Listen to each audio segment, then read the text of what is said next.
Hello, hello, and welcome to Simulacra Studios presents Dungeons and Dragons Acquisitions Incorporated. I am your Dungeon Master Scott, and here are my players. Hello, I am Matthew. I play Lowin, the life cleric of Lythander, and the cartographer of the group. Hi, I'm Ray. I'm play Inisalia, your everyday female tiefling paladin, who is also the Secretarian with Magic Crystal. Hi there, I'm John. I play Ilbreyan Jenkins, the half-elf warlock and the Loremonger of the group. And I am Nigel. I play Rynford Gimaldree Tunslayer. I am a rock gnome wizard, and I play the Documancer of the group. Fantastic. Hey guys, we got it right. We all did. got it right. You finally got it right. Fantastic. Yay. High five. Zoom 5. Zoom 5, yeah. When last we left our heroes, they had found a secret grotto called the Syphilitic Gazer underneath the holy city of Elturel, where they had a clandestine meeting with a proxy of their old associate Hubor Gronshoop, from whom they need to acquire a mystic tome. Now, the last bit of the conversation was you guys basically said that you said what you wanted, to which the little pygmy mummy that has been wrapped into kind of like a construct of driftwood and rusted metal, who speaks with Hubor's voice, said that he'd be absolutely willing to negotiate that, but that there was something he needed from you. And he continues by saying, well, you see, as you may recall, when last we had a tete-a-tete, I was in the market for a lair, a laboratorium, if you will, and I had found what seemed like the ideal one, but I think we might have had a real estate dispute that did not go too well. Just a little bit. See, yes. So, well, as it stands, I'm still in the market, and I have located another suitable area for expansion of my experimentation. It is unfortunately currently occupied, though. All right. Who are the occupants, if you don't mind us asking? I don't know precisely, but I believe they hail from the Nine Hells. Ah. Okay. Where is this layer located? The little pygmy mummy just kind of like twitches, and the construct just sort of lifts up an arm, and then like a little hinge comes out, and a rolled up piece of paper and a small multifaceted gemstone just sort of clatters onto the table. He says, I would hand it to you, but this thing is not exactly precise. I'll look at the gemstone. What kind of gemstone is it? Give me an Arcana roll, please. I'll take the scroll Okay. to look at it. Not that it makes much of a difference, but can I use my You skill? absolutely can. Nice. Lowin, the scroll is a map. Yeah. Oh, I'm the cartographer, so I will start examining it. All right. I have... Oh, actually. I have a 15. A 15? Mm-hmm.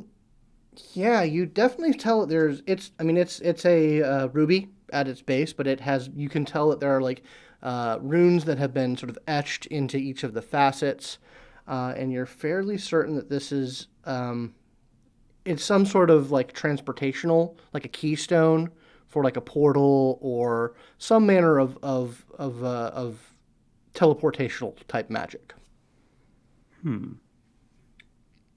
Is that going to take us where we need to go? Oh, no. Once you've secured the facility, there's kind of a standing gateway at the top. It's a tower. It's a tower that I need. Stereotypical, I know. You have a propensity for towers, yes. I mean, there's a reason. You know, the It's a wizard thing. You wouldn't understand. Thank you, Rynford. Thank you. Yeah. But anyway, yeah, at the top He just looks at you, Rynford, then at the pygmy, and then at the pygmy to the Rynford. there's, like I said, there's sort of a neutral gateway portal. It's a place where the lines between dimensions, both are physical dimensions, and sort of the boundaries between extra-dimensional space is weak. And if you place this portal, this keystone, then it will key it into another portal system that I have access to, and I will take, from there I will take ownership of the tower. Fair enough. Do you know what the location is? As Yeah, I'm the not little looking pygmy kind of for it. like lifts up its little withered hand and points at the map Right. that Lowin has. Right, he's really more talking to Lowin. Lowin, do you recognize the location? Scott. Yeah, I mean it's actually fairly clearly labeled. It looks like it's about 300 miles northwest of Elturel. Oh, that's towards the Anarok Desert, right? Yeah. Okay. It's a remote location, not a lot around. Yeah. It's kind of hidden is one way to put it. Just merely, it's just sort of so out of the way that very few people would stumble upon it. Right. But perfect that place should for a give lair. you the location, all the information and bearings that you need. I have to say I've heard that you've upgraded your transportation recently. Well, you know, wizard's got to keep his secrets. Indeed. But suffice to say, I don't think you'll have much trouble getting there with those directions. We should not know. What can you tell us of the denizens other than they are from the Nine Hells? Is this like lots of them? Only one or two? Is it someone we know? I don't have your little black book, Rynford, so I can't say for certain. You know what I mean. One of the big ones. I know they have some sort of operation out there. People with particular tastes can find them. I'm not exactly sure what goes down, but they have some sort of I don't know. It's something that attracts a certain type of individual that have particular tastes. I have heard that there's quite a lot of them, though. So, not to disparage you, but this may be something you wish to contract out to bolster your strength. In terms of other intel, do you have any ideas as to local defenses? Have they got... is that thing warded to hell and back? I'm not certain. I've done some basic scrying. It doesn't seem like they have anything too beefy in terms of keeping too much, but they come and go, so I can't tell their exact numbers. I believe they've currently attuned the portal to one of the Nine Hells. So it's an Gotcha. active portal. It's It's in use. I wouldn't say it's constantly open, but it's in use. All right. I think we can figure it out from there, but we will definitely need to do some, what's the word? Reconnaissance. Yes. Yes, very much. Indeed. When we get close. I think I have a good idea where this place is, especially with our ability to transport the way we can. We will be getting up to close, likely either into the Sunset Mountains or Najara, which I have heard is full of snake people. So be mindful of that. Oh, You think it's probably closer to the mountains? Sunset Mountains? Yeah. yeah, we don't want to mess with them. No. Oof. Okay. But The one T? Right. is that what they're called? I think One so. T, one T, you know. But Yes, if that's it's what close to they're the all. Sunset Mountains, I don't think it's controlled by any particular group. Yeah, like I said, it's Or quite type out of of the people. way. Yeah. But so he looks over to the pygmy and is like, "So we secure this place for you. You give us the book." Exactly. I will bring it with me when you attach the keystone to the portal. Okay. I think I'm okay with this. I am provisionally okay with this. The primary caveat being that if we get there and it's, I don't know, an orphanage or something, we're not exactly going to just go in guns blazing. I don't have specifics as to what they're doing there, but something tells me I doubt it's an orphanage. If there's devils there, I mean, Maybe I it's guess an orphanage for devil children. I don't know. Deviled Egg Farm. A tiefling orphanage? Tiefling orphanage. Tiefling factory. Tiefling. He gives him the hardest look. Like, his look is like, I wish I had laser vision so I could burn, like, two holes through your head. Tiefling... No. The world at large doesn't usually care enough about tieflings to make an orphanage for them. No offense, Inisalia. There's a lot of racism. That's what I mean. I promise. Yeah, but like... So, are we done? Are we good? Can we go? There's something there. Yeah, okay, sure. I'm good. Okay. I slowly start getting up off the table with the map. Like maybe a story about like a tiefling orphan, you know, like what a great origin story, you know, like that's the kind of thing that bards talk about all the time. Indeed. Sorry, are you okay, Rynford? I'm fine. What are you? Are you okay? Are we done?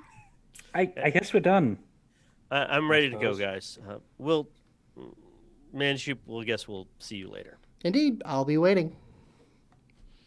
I get up to start leaving. Okay. Yeah, let's get going. Oh, let's get out of the sewer. I need a shower. I need a bath. Maybe all baths, really.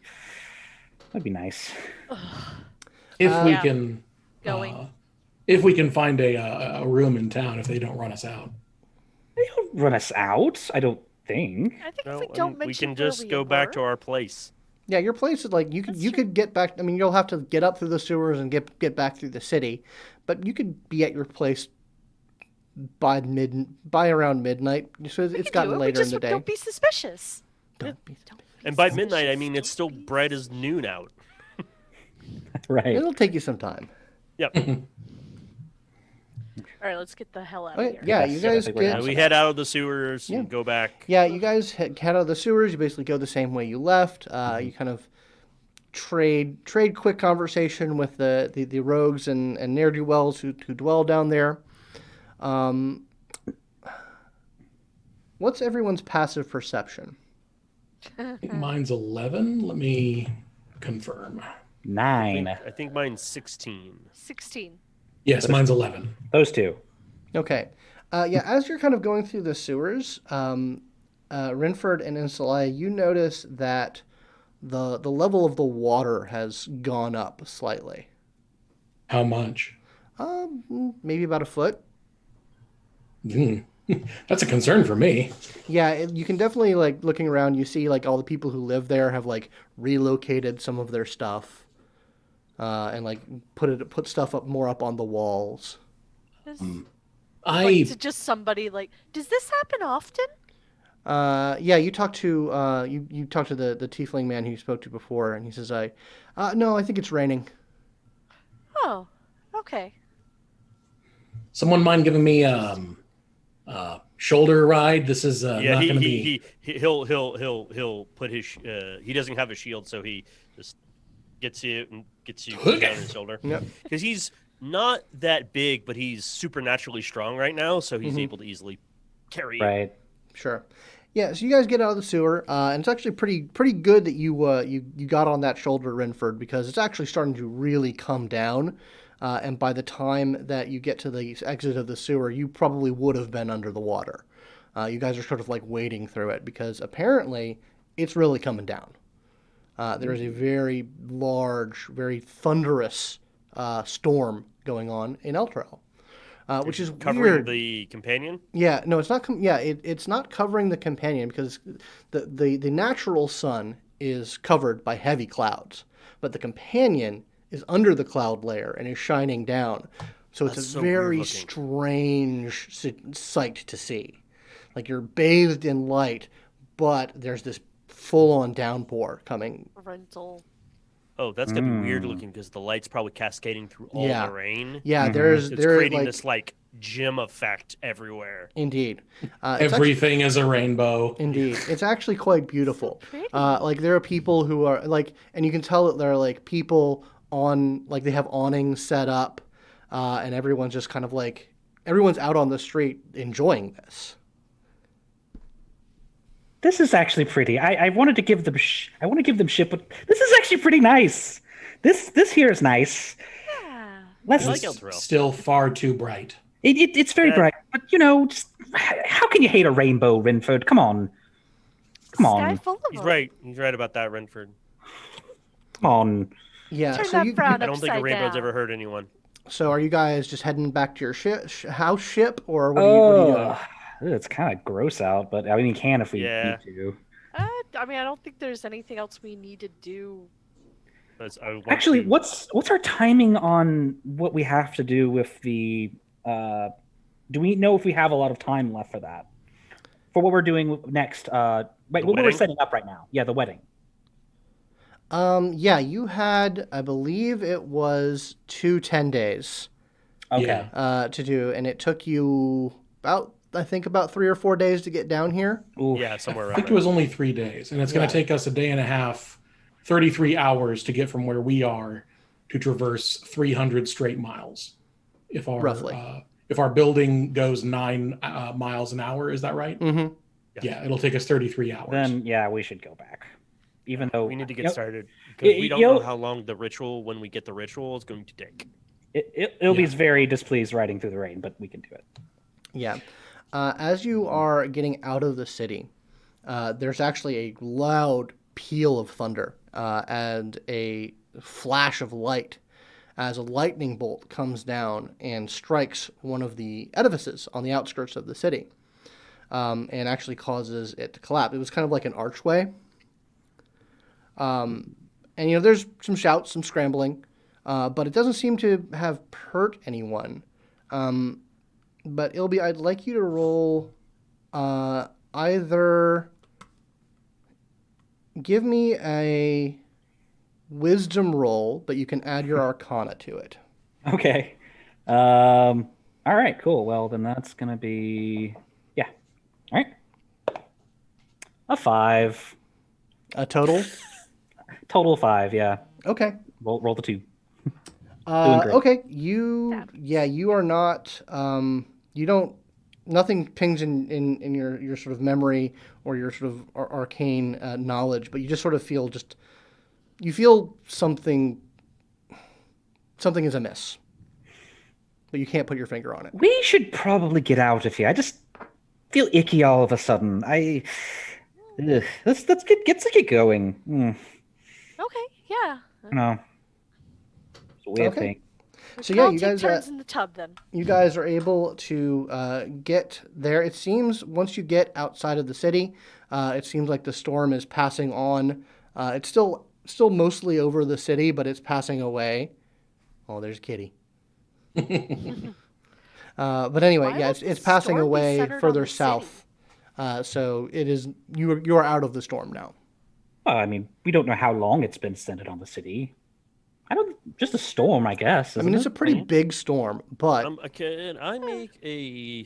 Ooh, this is gonna be interesting.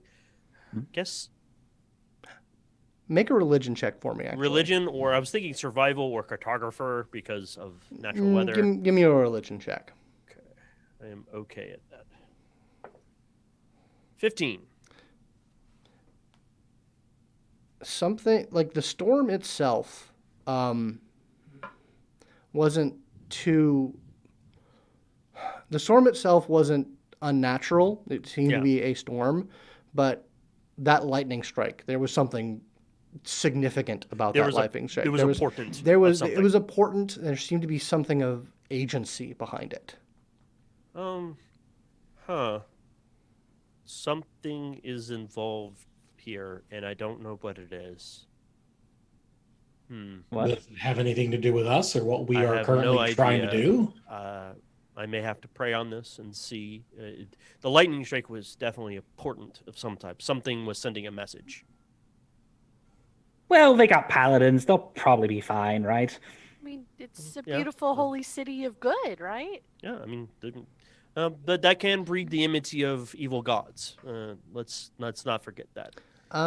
Ilby, you can make that wisdom roll with Arcana again at disadvantage. Okay.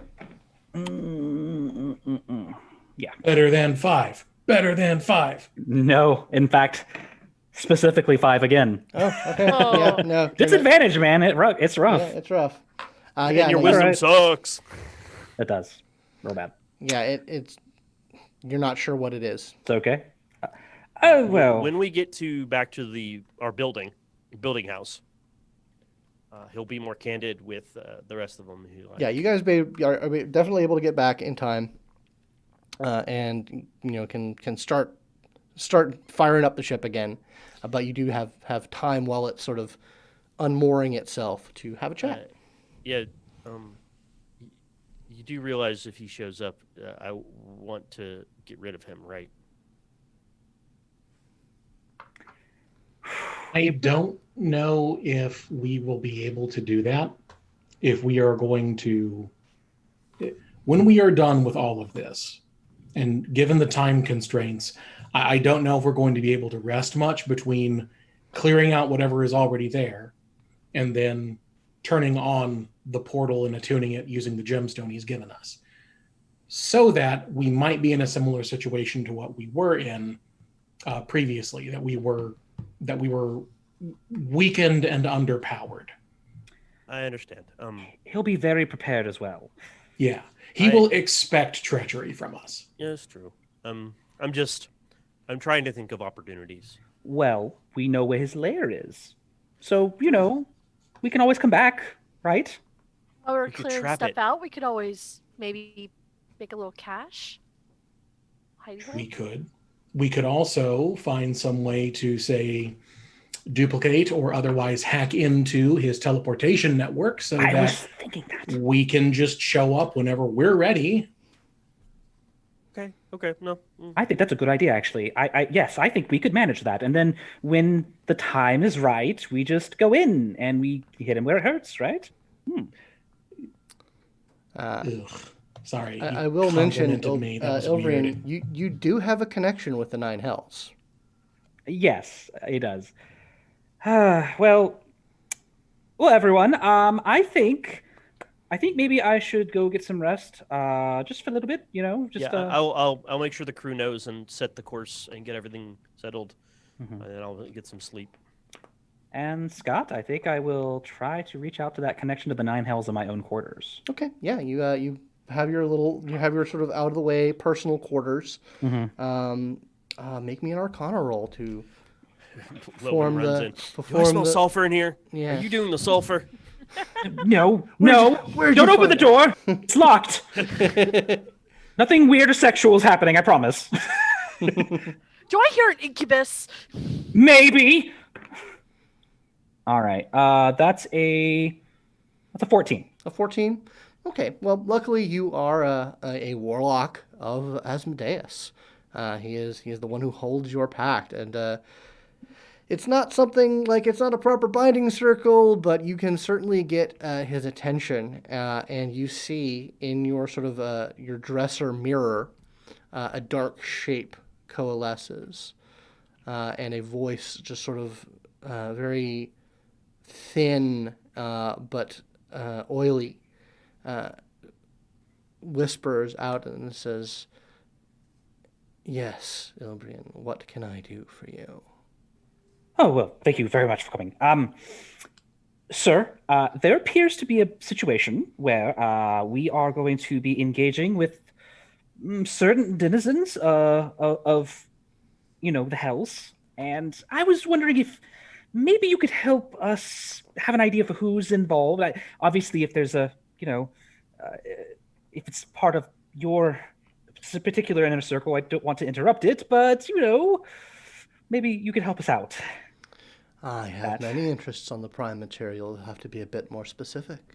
Sure. And he'll kind of point out the location near these mountains over here. Does that sound familiar? Is that an operation you're running specifically? The image in the mirror just kind of goes hazy for a little bit. And it's just like, yes. That's not one of my direct interests, but it's down the chain. What do you wish? What is it? What is your desire, my acolyte? Yes, sir. Well, we kind of need to clear it out to continue the interest of our company. And obviously, that's problematic. At least it seems that way. But I was wondering if maybe it was somebody who's been a little more uproaring with you as of late. Oh, no. Their accounts are in very good order. Oh, very well. You say you need to clear it out. That is not optimal. Well, right. But if we are able to continue this, we can ensure that, the prime material continues as it is for good business. Our business, of course, can help your business in time as we build up ourselves. What is your interest in the tower? What do you want it for? There is an individual who wants to claim it for his own lair, and he is willing to, he's willing to give us something that we need so we can perform a ritual of our own. But he has it, and we can't take it from him. We don't know where he is. We cannot find him. Is this a business associate, someone who you have value in? Oh, no, absolutely. If he was to die tomorrow, and as long as we got the thing, it's totally fine. Then. Perhaps we can solve multiple problems then. Maybe. Yes, absolutely. I'd love to hear what it is you have considered here. Well. I can certainly, for a consideration, have them stand down, vacate the premises, relocate their efforts, clear out, as it were. But that would take some consideration. What would you be willing to offer me? Well, he kind of thinks for a little bit. He kind of goes, I don't suppose there are any contracts you'd need to collect early, I guess? No. You've done quite well for me in my current interests. How is Elturel, by the way? Oh, very bright. They sing all the time. I don't get that, really. Don't concern yourself with it. Don't concern myself with it? What? Oh, okay, yes. Sure. Anyway, what can I have you do for me? Well, there is a matter I could have you deal with your superior, your other superior. Of course. Of course, negotiations are ongoing with Mr. Drawn. Good to hear. I'm glad it's going well. I hope it's well. It's going well, but he's a wily one. If you could secure something from me, something fungible or actionable in relation to those organizations, I would be appreciative. Something to help the contract go in a certain way? I can handle the direction. I would like some more leverage. Right. Well, I will search. If you have something in mind, I can hone my search. Otherwise, I will keep my eye out. Maybe keep your eye out. Pledge this to me, and I will have the operation at that particular tower vacate. Now, if you are interested in destroying this being, perhaps we could negotiate further. They don't need to clear out. They could be on your side. That's true. I think maybe I will be good with getting him out, and we can handle the rest. I think. I see. Roll me intelligence, please. Sure. 17. 17. You're sort of engaged in like super paranoia mode because you're talking to who you're talking to, and you're just running through past encounters, just like trying to make sure that you're not overstepping a line or saying something that will get you into further hawk. And a thought comes to you.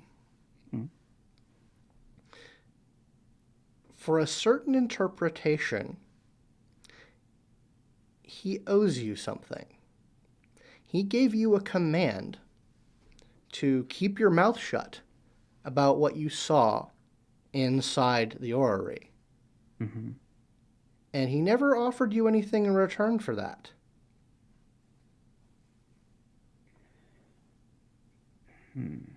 And you have abided by that. I think Ilby takes a moment as he's kind of really considering. He goes, well, I think that the arrangement we have currently would be very good. However, when it comes to payment, I've actually just realized something. There was a command you gave that was not originally part of my contract, of course, that I ended up following. However, the negotiation of what is tendered in that command was never done. And you, I believe, are still owed some. I'm still owed some tender of that. The Ori. Give me a persuasion roll. I'm ready to fucking do this shit.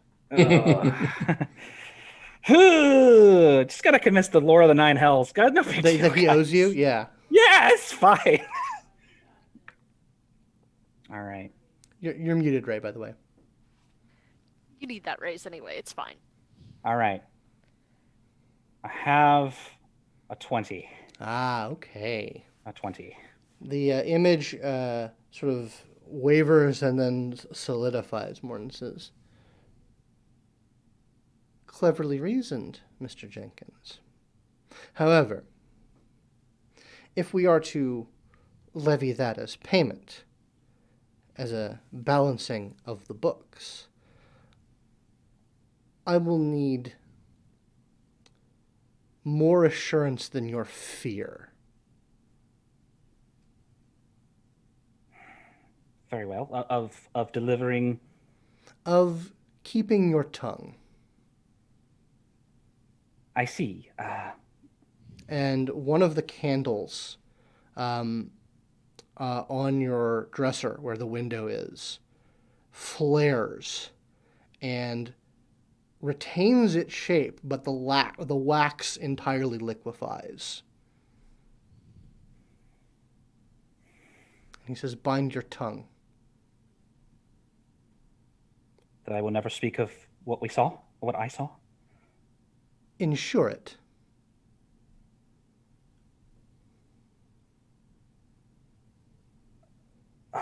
You want me to burn my tongue out? No. Okay. I mean, it will burn. Very well. I guess, has he presented anything in a piece? No. Okay. Then, all right, then he will... I think he will take, like, maybe one of his daggers that he has, and he'll dip it into the wax, I think. And he'll open his arm and he'll carve it in. Okay. Yeah, the wax carves into your body and it sort of permanently sets and forms a tattoo. And as you're carving and as like the hot wax is like filling the wound, you feel it mirrored on your tongue. and then the scar and the wound closes over as though it were never there, but the sigil on your tongue is there. And you are permanently incapable of speaking about what you saw in the orrery. And he says, very well. That puts one of our affairs. How do you wish to balance these? Do you wish to tender what I have asked for you in regards to your material supervisor? Or do you wish to leave it at that and simply have them vacate? I think having them vacate would be best. Can we zero out the books then? Ideally, yes. Well. I mean, not fully zeroed out after all. There's... Oh, of course, there's outstanding agreements, but as far as this is concerned... Very well. They will vacate the premises, but they will not be at your disposal for the removal of your past. Fair. He says, they could be. You know the price. Yes, sir. I do. Thank you for taking the time. Indeed, I am quite busy. And the image goes away, and the candle lights sort of get a little brighter in the room, and everything is back to normal. How obvious is the sigil on my tongue? I mean, they'd have to look into your mouth to see it. It's not like on the tip like of on your the tongue. back of it's his on the tongue. back of his Oh, tongue. Yeah. it's on the Oh, that back was of like the tongue. right on the tip. I was like, Yeah. God, how do I explain that? No, it's on the back. Your dentist might notice. Yeah, someone would have to get truly intimate with your gullet to figure that out. Oh no, Ilby's alone for life. It's fine. It's not a phase, Mom. All right. Yeah. Then he'll I think we'll rest, and then in the morning he'll tell everyone what's happening. Okay. Yeah. If you guys want to take a long rest while the ship is underway, you can absolutely do that. And then you guys are still a couple hours out from it when you guys reconvene to have your scrum meeting. Yeah. So do you actually explain the situation you did? I'm going to explain. Let's have that scene. Yeah. Sure. Hey everyone. Thanks for coming. Lunch meetings. I love lunch meetings. Really do. Sandwich today. I have some good news. Oh. I enjoy good news. Well, okay. So, you guys are aware of my, affiliations that cause me to do things. I knew you were some sort of magic user. Yes. Well. Yes, that is certainly true. Very much. And despite what it seems obvious, I also have some, I wouldn't say formal training, but definitely informal training into the arcane. That isn't quite college level, but it's fine. In any case, I had some contacts that I was able to call on. Contacts that usually are very pricey, but I was able to negotiate a amenable arrangement where the devils will be gone from that place by the time we get there. Oh. Wait, That's you nice. The devils are just going to be gone. Well, I had to convince somebody I know that, it wasn't really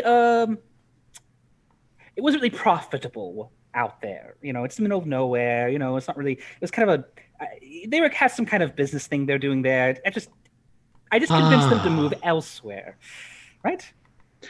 Okay. Well, you've answered a lot of questions about you. Right. Exactly. Yes, I think I did. Certainly of my capabilities. Devils? Well, Devils you've don't do always been anything capable. without. But So what did you have to pay for this favor? I just had, to extend a certain service that I have. That's all. The service I have of my life, that's all. Has what you have offered got anything to do with us or the company? Definitely not. Are you going to betray us? No. Selling any of our souls? What?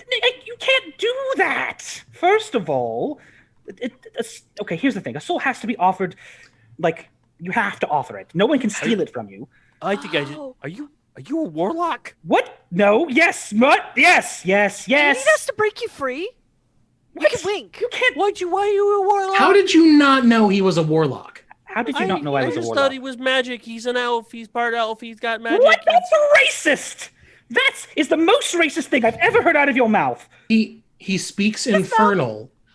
I He summons infernal? hellfire.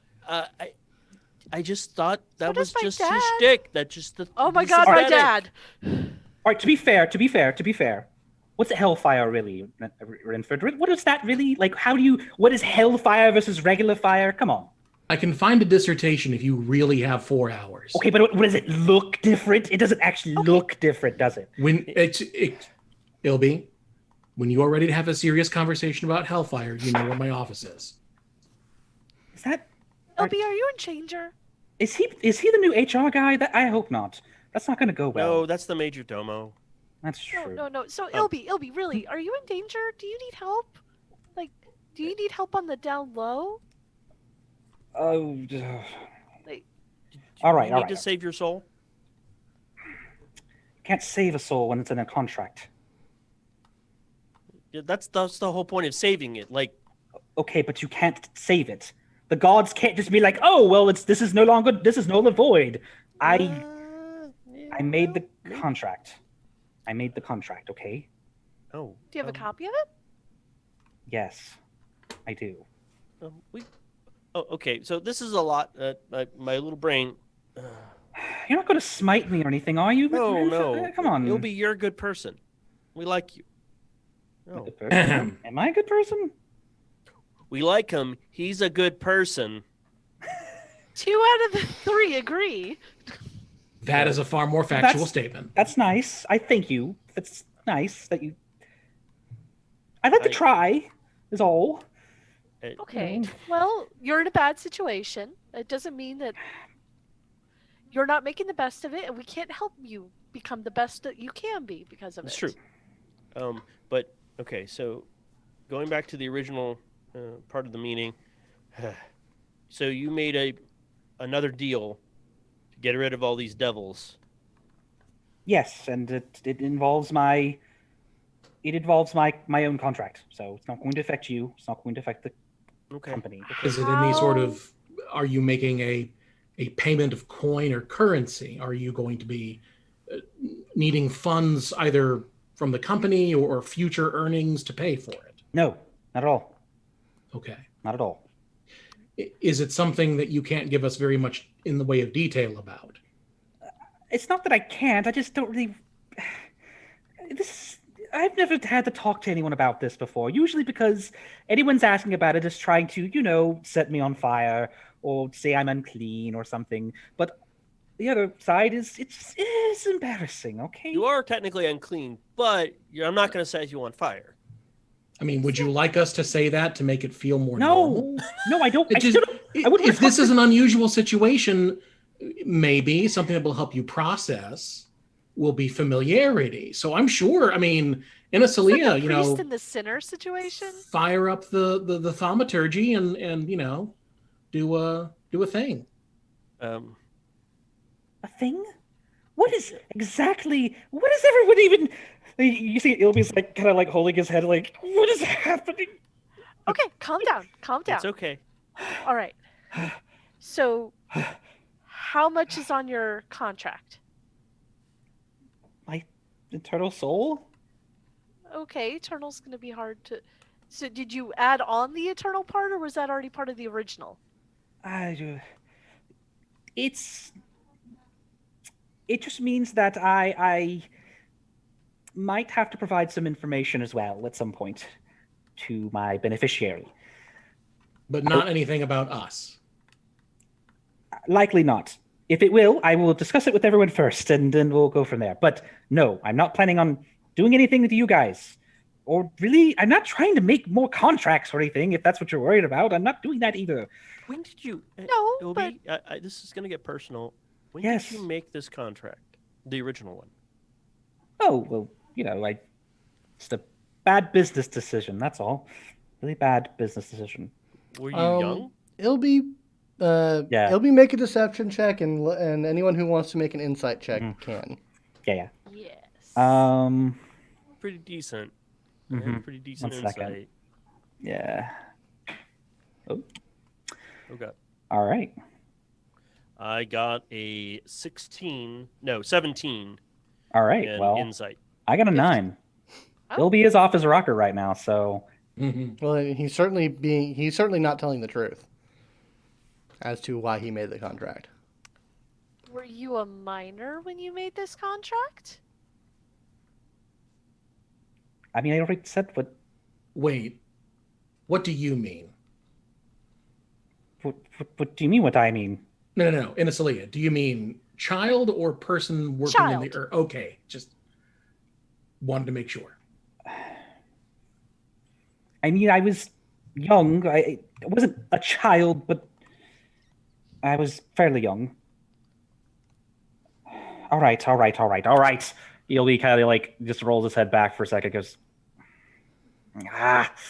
all right. My father, Mr.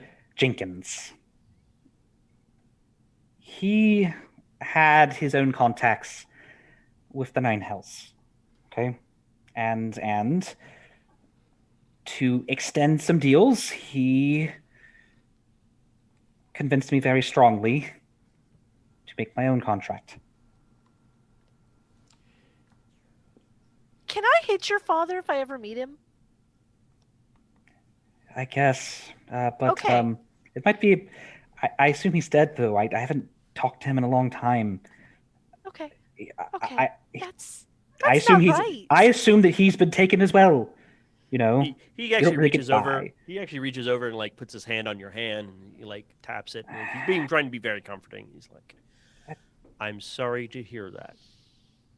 I don't understand fathers, sons, and family, but what I know from all of you, if one of you did something like that to me, I would be very upset." He was a bad businessman. Okay, he made bad choices, and he made more bad choices, or maybe he made selfish choices. To be honest with you, I never got to ask him why. He wasn't really the kind of person who wanted to hear that. So here I am. Well, we are in the middle of something, and your thing is not going to go. We're not going to solve that anytime soon. But you've already done what you did, and I believe you when you say that most of the burden is on yourself, not any of us. So we will help you, and I thank you for your help with dealing with this problem. This also means, in some respects, a selfish act. You allowed us a lot of easy victory and potentially a way of destroying Grand Tube. I was also offered more. I didn't take it because I figured we could handle it, I hope. Well, we'll have to make it count, won't we? I mean, unless you guys want an army of devils on your side. Do you want that? I don't think you want that, right? No. There is literally a moment where he's like,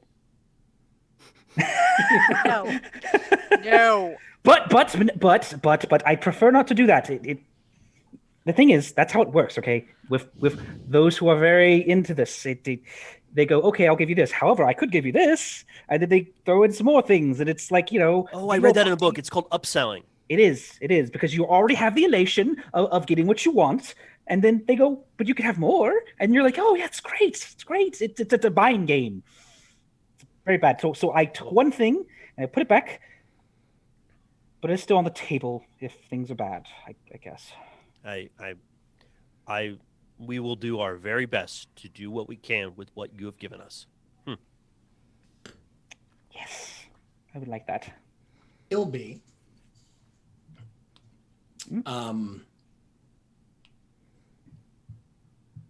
I leave it up to you if you want to have the conversation that I want to have with you in private or in public. Topic? This contract and your continued employment as a member of Reliquary and Acquisitions Incorporated. Oh. Well, it's a heavy thing. Maybe we should wait until the house. Yeah, let's wait. I don't think we can. Why do you say that? Because, unlike any of us, Ilby has a rather unique condition should he be unfortunate enough to meet his ultimate end. Any of us, we can save up enough gold and throw it at a temple and get resurrected. Ilby, I think, is going to have a harder time. Or if he does come back, it's going to be with strings attached, possibly literally, metaphorically. So before we go into what is almost certainly still going to be a tough fight with a wizard who is probably going to expect us to betray him and therefore risk all of our deaths, yes, I think we should have this conversation now.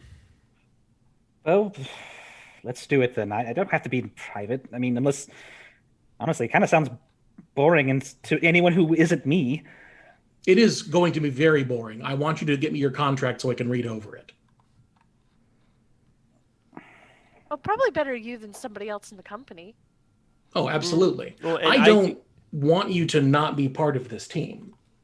I am going to mercilessly mock you for what you have done with your soul. But I still, through clenched teeth, think that you are part of this team. And I want to help you. And Inisalia just pats Rynford on the shoulder. Rynford, and I will also Don't say, just... Rynford, I'm proud of you. Rynford, also, sure. I would be a little considerate to Ilby's situation because I think he was taken advantage of. Like I said, I will mock him mercilessly. Right now, it's business time. Fair enough. I want to make sure of the content of your contract. I want to make sure that it does not represent any sort of liability to us as a franchise or to the company. And I want to see what can be done to potentially extract you. Gonna be honest, bit of a long shot on that one. I'm good, but these are devils. And I want to formally extend my services as a Documancer to you for any and all subsequent or future dealings with devils whenever there are contracts involved. Because even if you believe that they do not involve Reliquary, you are a representative of Reliquary. And therefore, any action that you do or could be compelled to do has the potential to reflect on us.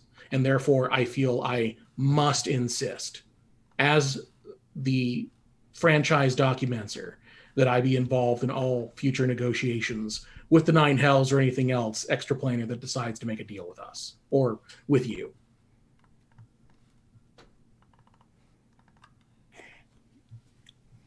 I'm going to contradict you on this thing, mainly because this piece is mine and mine alone. It's actually the one. I know it's strange. It's strange to hear, but it is one of the only things that I own, really. Even if it meant me making a bad decision and selling it, it's still mine, which means I get to deal with it the way I want to.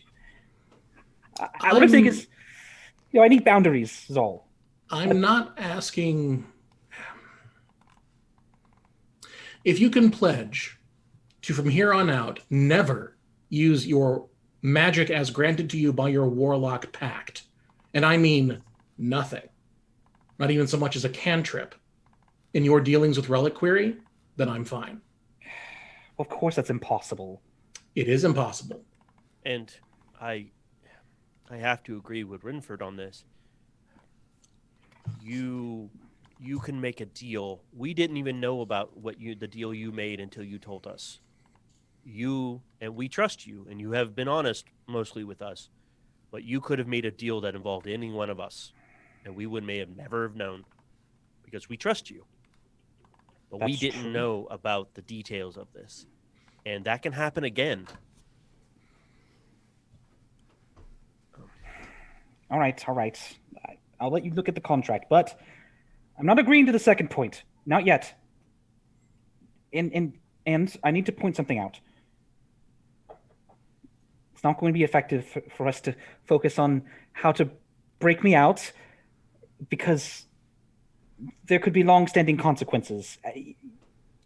I'm dealing. We can deal with that in the future, but right now we need to.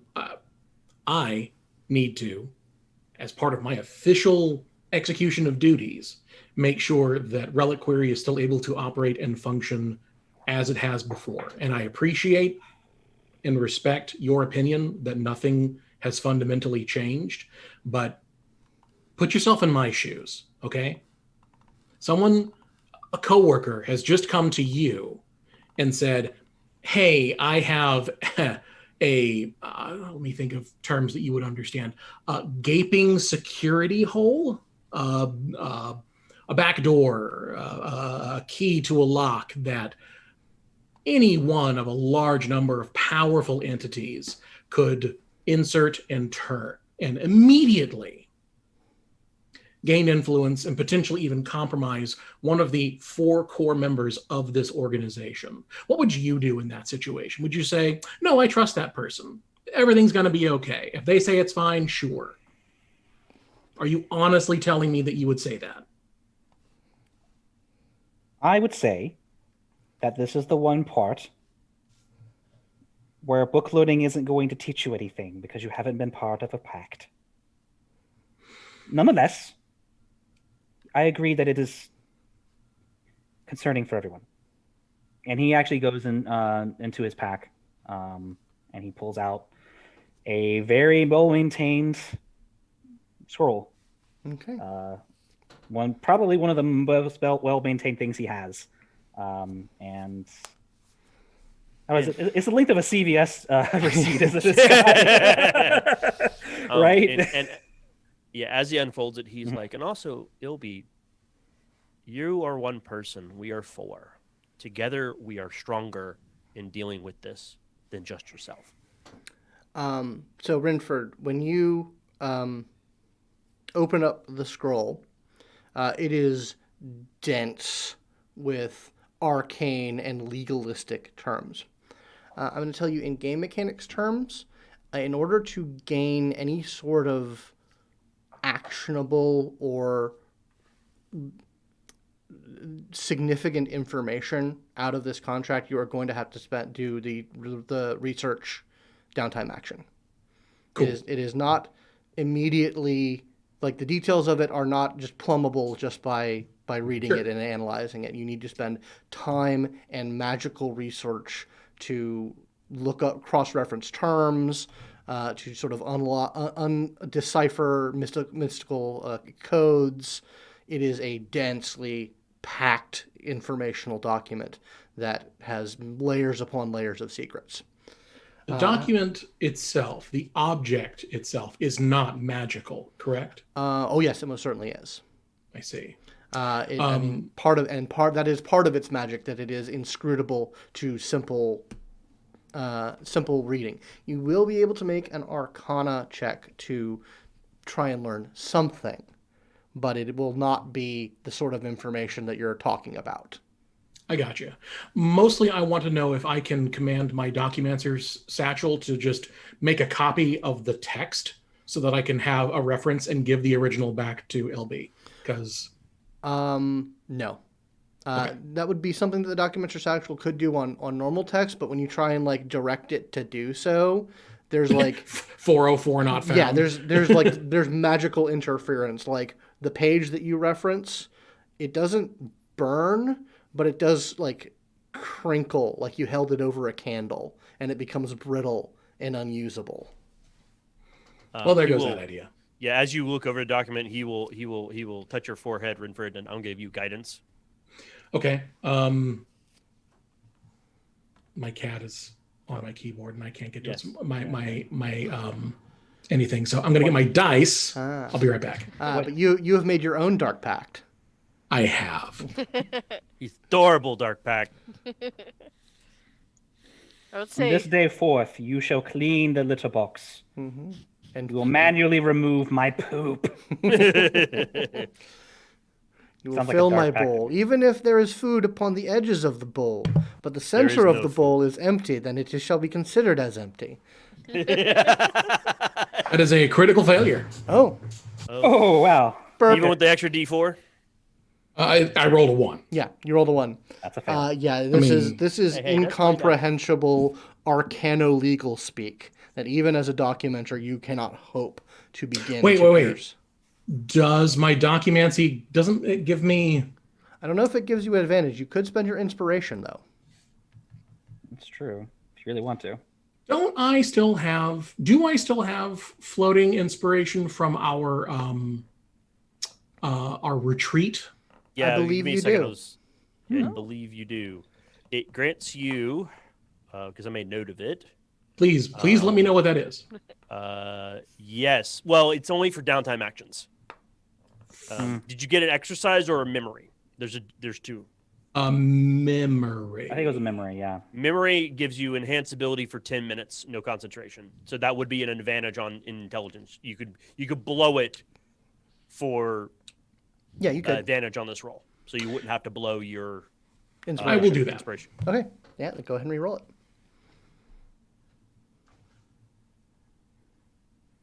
Uh-oh. It's another 1.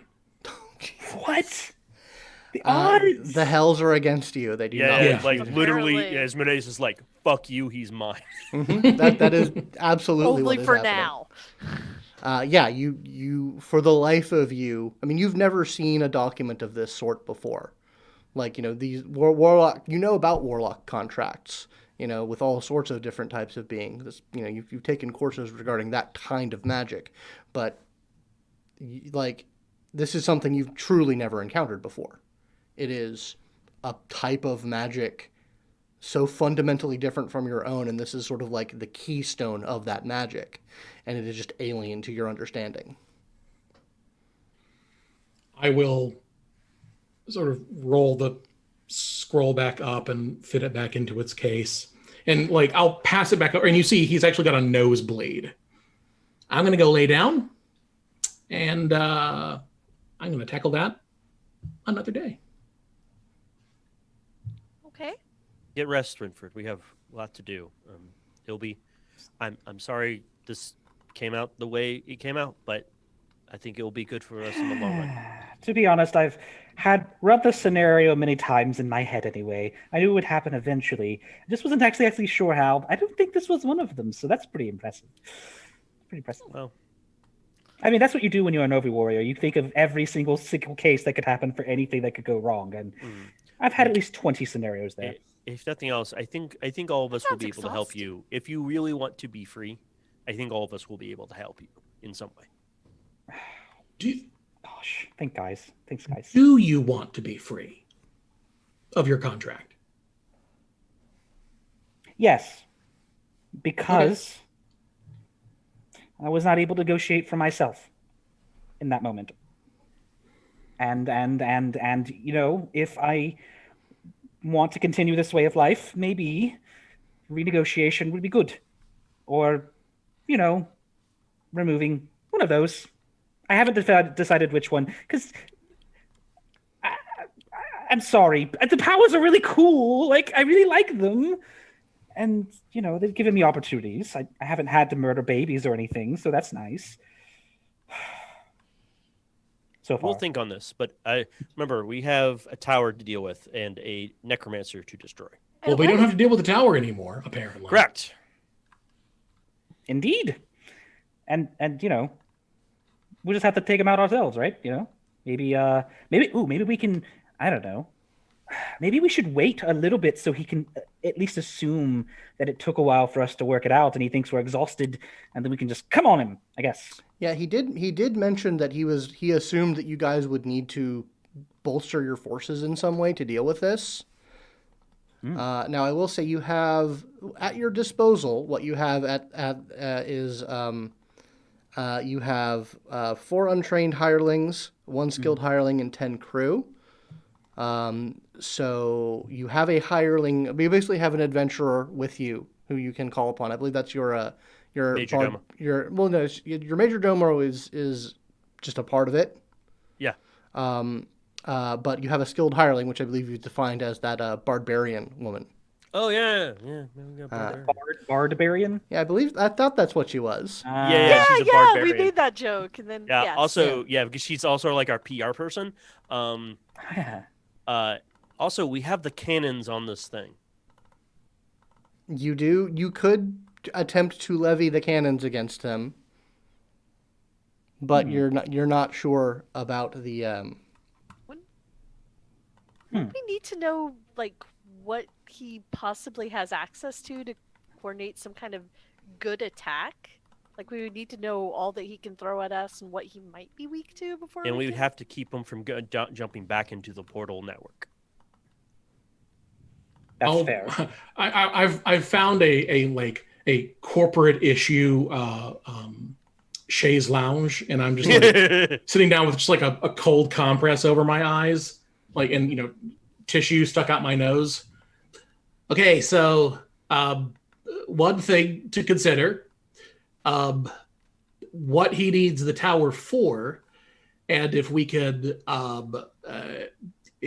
strategically damage the tower, the infrastructure, such that it's not as useful to him in the future, and he would need to spend more words are hard. Spend gold to make it better, fix it, repair it. Yeah. That's the word. We could always just blow up the tower with the cannon. It's too much. I think that negates our deal. Yeah, No, with him in it. But by then he would probably have defenses and resources. I'm just thinking here. I'm talking out loud. How about this? I really don't like this guy. No, I get it. I get it. I saw the look in your eyes, by the way. Were you really thinking about having devils to kill him? You? Of all of us? I didn't make the deal. Wait a minute! As long as it's not your soul on the line, devils are fine, huh? To be fair, I didn't know you made that deal before I didn't know about that until I knew you made a deal. You could have made that deal on your own behalf, and I would have to just go along with it. I'm a little proud, actually, if I'm being honest. What? I'm a little proud. It's shrewdness. You're showing shrewdness. I'm a little proud. Now, it doesn't mean I didn't like that you made the deal, and I wish we could have helped you earlier with this. And I'm not fond. I'm glad I don't have to deal with devils in order to get this guy done. But I don't have to make that moral decision. But you make a good of a bad situation. Yeah. There we go. He looks at all of you and like, I've learned from the best. Yes. That's our team spirit. What could go if it goes wrong, we'll make it work anyway. It's fine. I think that's just the venturing credo, actually. Some more than others. Okay, so what, if any, preparations are you doing before getting to this tower? When we're about a mile out, I actually want to use one of my cartographer abilities. Okay. Mm-hmm. It actually lets me, with my spyglass, I can get basically the lay of the land. I got to make a roll. Mm-hmm. But I can make a lay of the land of the tower and the natural geography around it. Okay. Go ahead and make that roll. Okay. Using the spyglass. I got to roll well enough. I'll give myself guidance. But I probably don't need it. Nope. I got like a 19. I needed a 15. When you're within 1 mile that you're viewing, such as mountains, hold on. You see it on the cartographer. You make a map, the natural terrain around within 3 miles of the chosen point. You're not getting any knowledge of creatures, structures, or anything other than natural terrain. So basically, I just get around the tower within 3 miles the natural lay of the land. This is it is in a very mountainous region. So there's it's high up.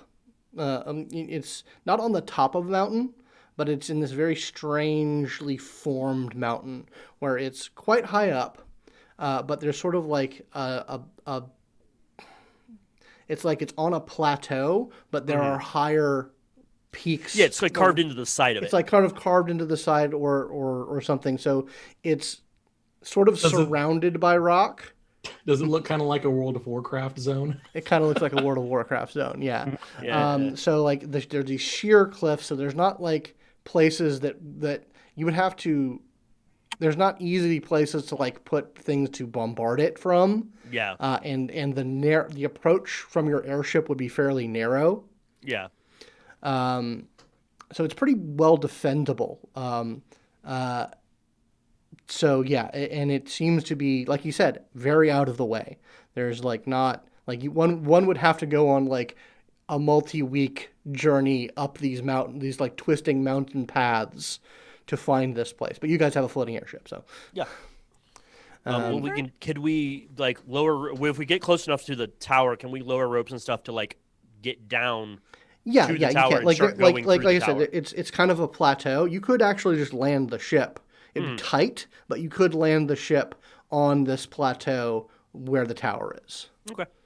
So, Rynford, what Yes. do wizards need towers for anyway? Well, in general, it's a good idea to have somewhere secure. You can keep all your stuff because wizards like stuff. We've got reagents that are hard to come by or they're expensive. Plus, it's nice to have a lot of space between you and civilization in case something blows up. Either alchemy or a spell goes wrong or whatever. Yeah, it's a way of being a good member of the community is by staying very far away from the community. Okay, so Adds it's to your just- mystique as well. That too. Okay, so it is for purely holding stuff, storage, and safety and aesthetic. Not purely, but that's part of it. Is there Okay, like so there's nothing- meta theory behind it? I think. I'm about to say there's nothing mystical like it has to be so many meters in the sky so you can pull down the winds of magic and cast spells optimally. I don't know. Oh, I mean, like there's I don't stuff know. like that, but it's very individualized, often to Okay. the practitioner of magic, to the school of magic they're using, to whatever ritual or spell they are doing. And while everyone dreams of having a tower for every different kind of thing, no, it's really you're just kind of looking for a secure place to be able to practice your craft away from prying eyes. No, this is definitely away from prying eyes. If you can set up a magic circle and lay down a teleport system to really be able to move in and out as you please, that's really great. Saves on travel costs a lot. So if this was your tower, what would be the first thing you would do to make it your own? Well, have we actually arrived and can I see the tower? Yeah, you can like you guys are like sort of hovering a couple of miles away, and there are spy glasses that you can. And if you guys want to go to Roll20, Oh, okay. Ooh, yeah. We can do that. I have put in a external view on the map that you guys are currently on. It's over to the right of where you guys are. I was I always distracted by use an kitten open picture. space. Yeah, you guys are on like where you guys are on the map is one thing, but if you go to the other side of the map, I've revealed an image. It's just a blank space.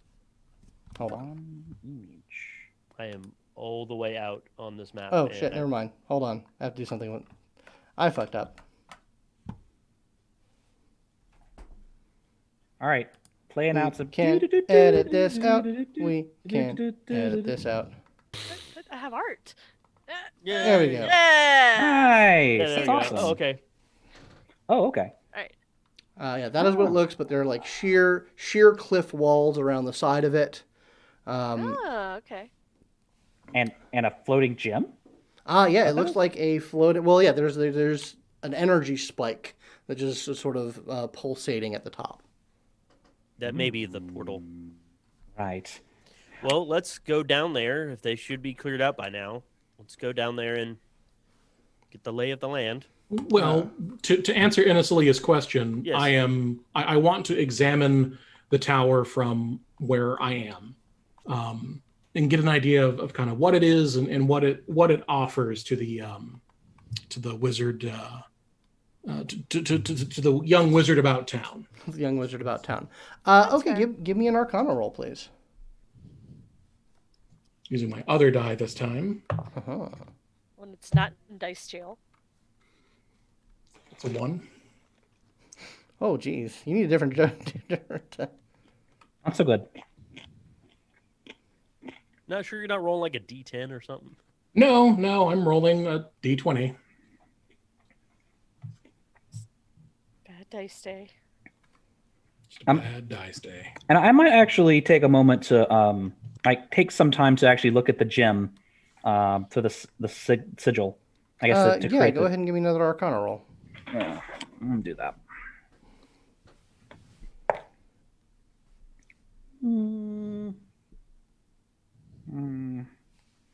Balls. That's a 13. A 13, yeah, and it seems to be, yeah, like I said, it's kind of like keyed into what is teleportation magic? Is that abjuration or conjuration? It's actually conjuration, I believe. Conjuration, yeah, it's keyed into conjuration magic, and it just seems to be sort of a keystone for teleportational stuff. All right. Well, we may have to get onto the ground itself to try to look more deeply at this teleportation, network. I think that's what the key, right? So we need that, and then maybe we can explore the castle or the tower itself, and try to get an idea for where we could either set up an ambush or what have you. Yes. Okay, so are you guys gonna land, or what's your plan? We'll land. Okay. Yeah. Well, All right.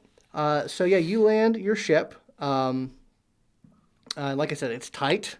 The door, the entranceway of your ship is like a couple of feet from the entranceway of the tower. Yeah. And you see at the foot of the tower, just sort of sitting there, you see a young man who's just kind of eating a sandwich, and has a thermos sitting at, and he's just kind of like reading through like a worn tome, and just kind of hanging out there. Hello. Hello. Hi. How are you doing? Doing all right. Are you the reason I don't have a job? What was your job? Let's talk. Well, I was a doorman here at this establishment, and then all the folks who work the inside done fucked off. Oh, they didn't tell you? No, they don't. They said that they didn't need to tell the likes of me. They paid me for what I did, and that was the extent of our relationship. Oh, that's unfortunate. I have to say that's very unprofessional. I'm very surprised. They said they might be coming back, depending on what you guys do at the place. But Oh, hello. My name's Lowin. It's a pleasure to meet you. Hi, I'm Gorky. Well, Gorky, it's a pleasure. We did not know that they had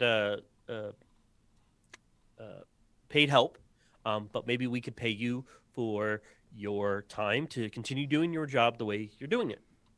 I mean, all right. I mean, I got a cut. You got a cat? No, I got a cut out of the action. So, Right. I mean, what kind of action are y'all setting up here? Well, We're more in temporary procurement at the moment. Fucking tower flippers. Jeez. You lot. Yeah, well, what you gonna do? It's a living. Right. A lot of wizards out there need towers, after all. Mm-hmm. High demand. Tell me Especially about it. this Tell me area. about it. I was working at this tower off of Luskin, and this crazy motherfucker, Thayan motherfucker, he just had all the demands. He wanted like the red M&Ms, and God, every fucking day it was a thing with him. They have a brand, don't they, Thayans? Yeah, they do. Is their demo day as fun as I think it is, though? Like, sure. I mean, what do you consider fun? Because they are just, they're intense. I mean, lots of spells to do the grunt work, avoiding load bearing staircases. Oh yeah, and Obviously. slaves. Ooh, yeah. We See, love their that's not slaves. fun. That's not fun. Yeah, that's just not great. But I mean, if you consider slavery to be a spell, I mean, it's a long-standing enchantment that infects everything that it touches and shapes and folds every aspect of a culture that employs it. So yeah, I guess that's kind of a spell. It is will overworking reality in a fashion. But luckily, no one here's a slaver. In fact, I think we could work out at least a temporary arrangement because we'd like to take a look at the tower. Do you know the tower? I was told that some folks would come and by to toss the place or do whatever with it, and that's beyond my pay grade. I mean, you're welcome to go on in. Excellent. But Gorky, we may be able to pay you for your services. I mean, all right. I mean, like I said, I got a cut. It was 500 gold a head when I was working with them, and they got me like 10 off of that. Do you know what actually was done in the tower before your previous employers vacated it?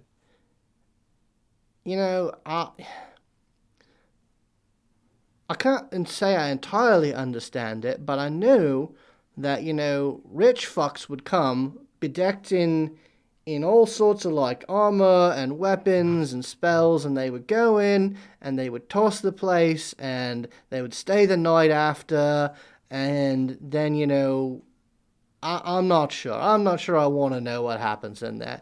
They get something out of it, I'm not sure. Okay. And you were to keep people out? No, I was to take the money. Oh, okay. What other skills do you have? I can sit for long periods of time. Valuable. And, I've got a head for numbers. And, if someone tries to take the money bag and he sort of pats a dagger, it's like, I can protect the money. Oh, your man, for sure. I give him one of our cards. You're like, all right, then. Thank you.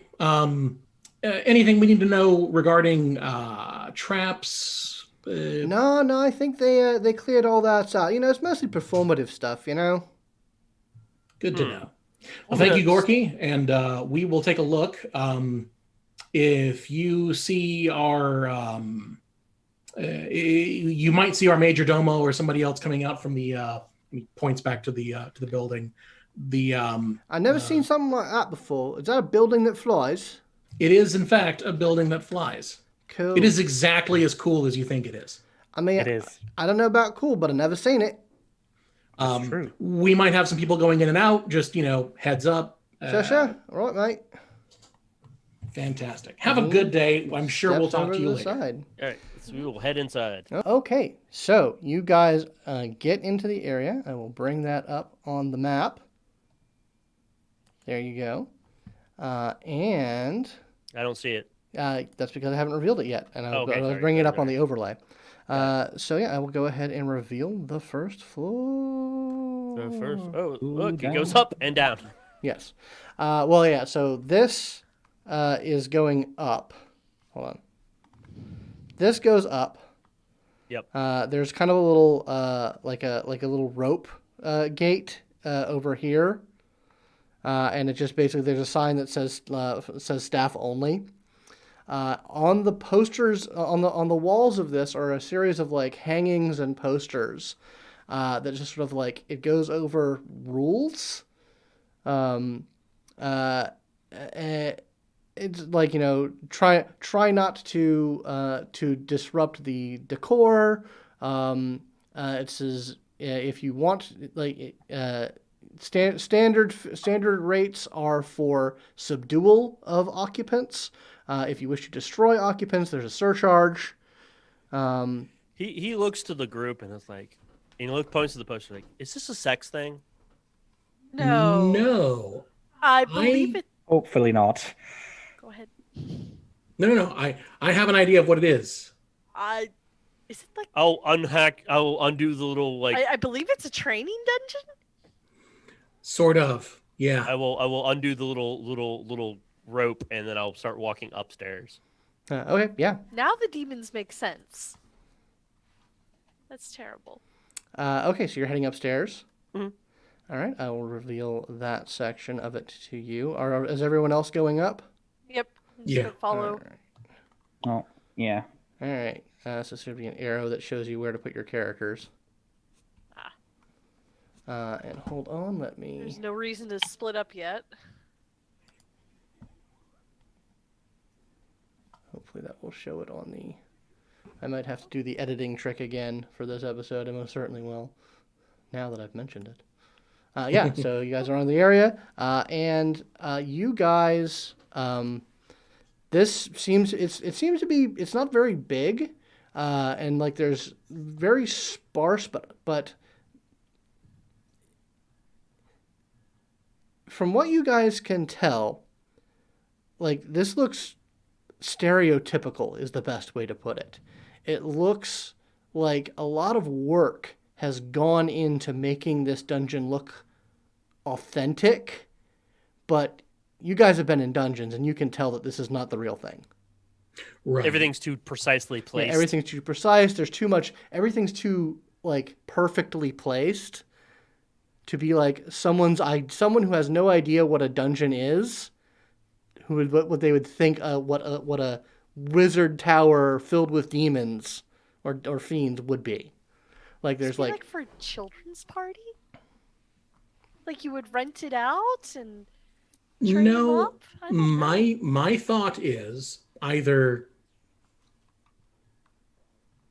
My thoughts are that this is perhaps something that people who want to experience what adventuring is like can come and almost walk through it as if it were some sort of game. So you mean like a live action reality play? Possibly. Oh, okay. That sounds stupid. Like a play that you do in real life. Yeah. That's a good way of doing it. Of calling it. Suppose it's very lucrative. Otherwise, I don't know why the devils would have a pure interest in this, other than money, I guess. Which they do like money. It's a thing. Well, I mean, if you think about it, the costs wouldn't be that high. And how much was he saying? The kid outdoor, 500 a head. Fair enough. That's pretty good. And only a certain level of clientele would be able to afford that. Mm-hmm. Well, at least it's not a cult thing. Could be. We haven't seen the rest of it. We shouldn't jump to conclusions. I'll go up to the next layer. Okay. Next level. Feel that and well.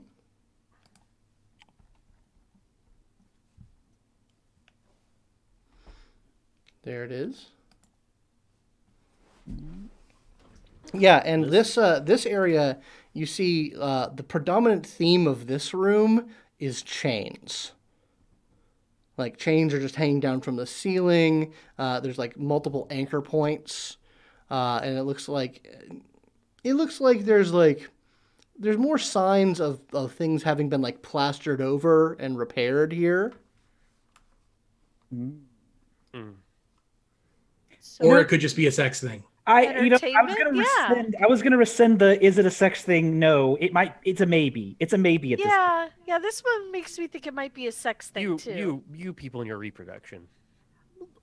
I'm just saying there's a lot of chains and maybe there's like a hapless like person like, oh, thank you for saving me. A lot of damsels though.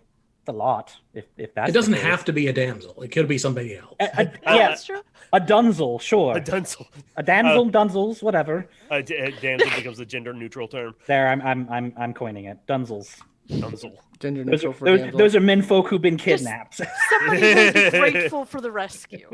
Exactly, and willing to express their gratitude in a certain way. Yeah. That certain baudy tales would tell you happen all the time, but they really don't. Really don't. All right, really next don't. layer, next level. All right, you're heading on up. Lowin, all I'm saying is don't learn about this kind of stuff from Bard's tales, okay? That's just not... The bards can't be trusted. Look, anyone with Yeah. In any regards save to in tales, dungeons, in regards to tales. This old barbarian's like, Yeah, she's just like, I'm on the clock. This is getting into HR territory, so I'm going to say nothing.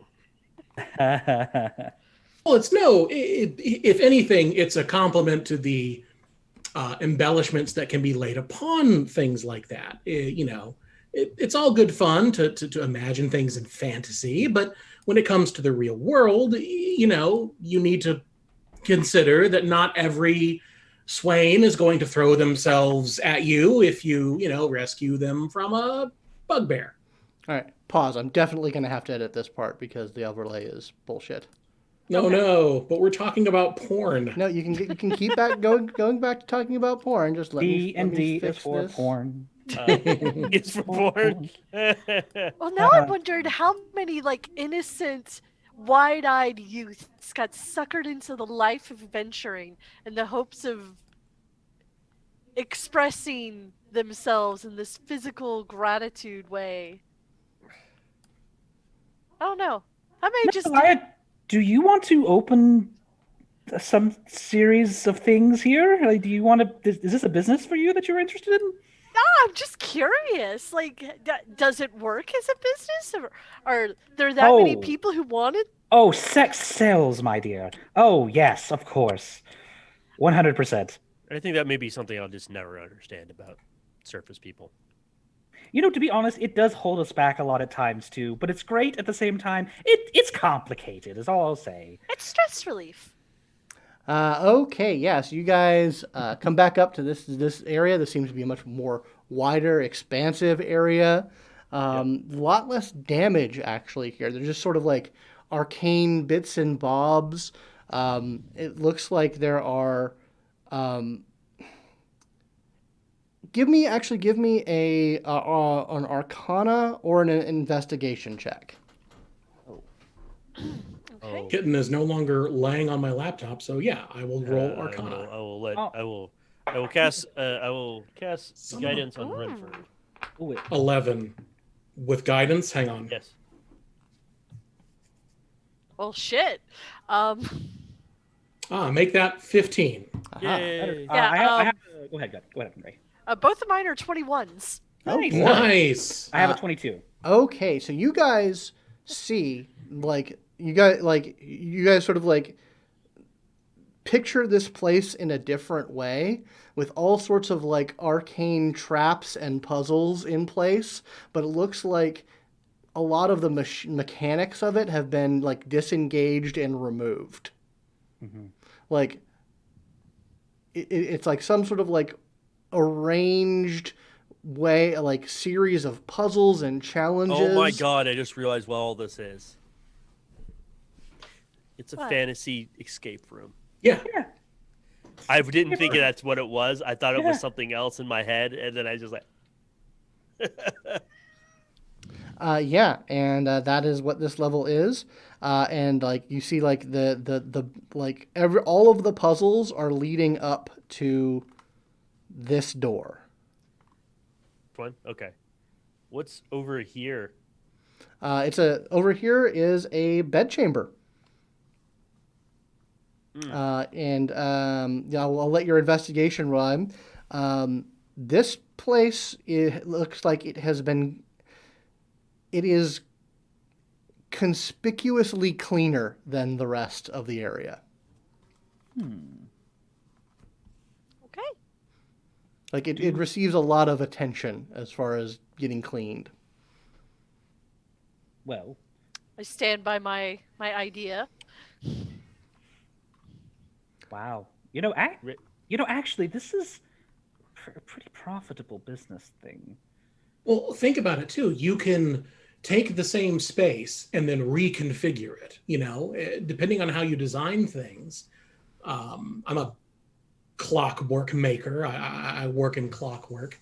A team of gnomes could reconfigure this place, could design things to be modular, drop in, drop out. You could change up the traps. So even after someone's run through it, you can then bring them back and say, oh, we've got a new thing going on. Right. Yeah, this time, instead of fighting, orcs, just people in green makeup, because, I don't know, you can't find orcs to hire or whatever. Orcs are a little rough to deal with at times. Or maybe they're on strike that week. Who knows? This time it'll be a dragon's horde with well, I guess if you can't find a dragon, then maybe you make one out of store-bought. You could always hire a dragonborn. You could. Yes, I guess. Yes. Or you could have an illusionist just sit there and just like the whole time, like one wizard could do this whole place. If that's all that they were worrying about, if I only had illusion spells, yeah, I could do this whole place by myself once a day. So ready to continue on? I mean, this is a brilliant strategy for making money. I'm just saying. But yes, sure, fine. Okay. So you guys head out. There's a balcony here, and there looks like a ladder that's heading up to the sort of the top part of the tower. All right. We'll head on up. Okay. I'll reveal the final layer. Final countdown. Jesus. Oh, shit. Where am I coming up at? Hold on. Yeah, you guys are coming up at that area. Well, so at this point, what are we looking at? Are we looking at just like a swirling vortex of energy? Yeah, there is kind of it's kind of like a swirling vortex that has like almost like translucent lattice work. Like it looks like semi-physical. It's just so this lattice work around this sort of glowing, pulsing, bluish energy. Do I see a location where we can put that gem that we have? Yeah, you do see a place where you can put the gem. All right. Well, before we do that, I do want to go back down. There was a latch, I think, that goes below this place. Mm-hmm. Oh yes, we should probably look at that as well. Yeah, we should check the whole thing out. Yep. I'll head back down. Okay. And yeah, I'm not going to make you go down there. Sure. There's like cleaning supplies, building repair stuff. It is entirely mundane down there. Okay, cool. Just a closet. It's basically a maintenance closet. All right. So, what do you think? All right. Well, Rynford, I think that maybe either me or you, we should probably look and see how we can use this teleportation thing to our advantage in some way. And, well, I guess we got to figure out how we're going to take this guy down. Because he's going to be just as ready as we are. Yeah. Okay. This is the role I often take. So please understand that this is where it is coming from. It's not anything like allyship or sympathy or anything like that. Why do you want to kill this guy? He will continually do extremely horrible and bad things to people against their will. That describes so many people in this world that I would die, and I am a long-lived race, before I got done telling you about all of them. Oh, I'm aware, Rynford, but this is someone we can deal with, that we have direct evidence of his work, and that we have the power and ability to do something about. He has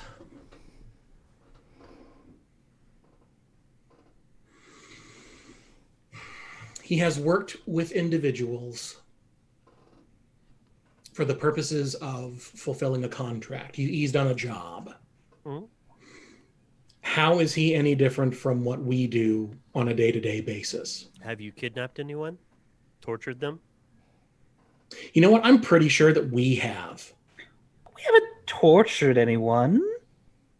I think we've beaten up a lot of people. I think we have burned, stabbed, shot magical energy at them, set them on fire. I think we've tied them up. Yes, I think we've kidnapped a lot of people. And I think we've hurt a lot of people. Whether or not those people deserved it is beside the point. We have done those things.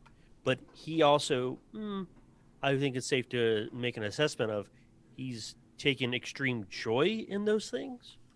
And he is actively went beyond probably his bounds of his contract to keep elevating his own mystical understanding, barring any sort of moral, like, judgment, barring any moral, actual standards of morals. If you don't want to fight him, fine. I understand that. If you think just live and let live, okay. I don't agree, and I think we have an opportunity.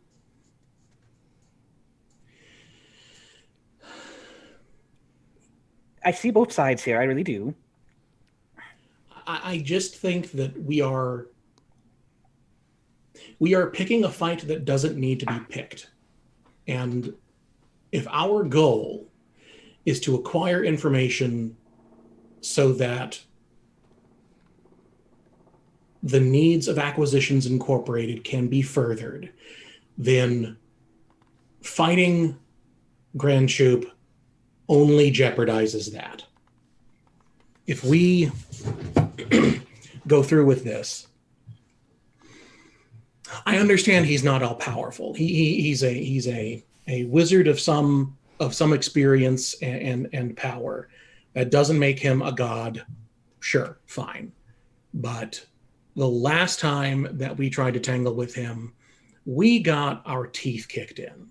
And that wasn't that long ago. And this time, he's probably going to be even more prepared. I understand your moral compulsion to deal with this guy now. I really do. Please don't think, again, I'm not trying to be flippant. I am not trying to argue that he is a good person.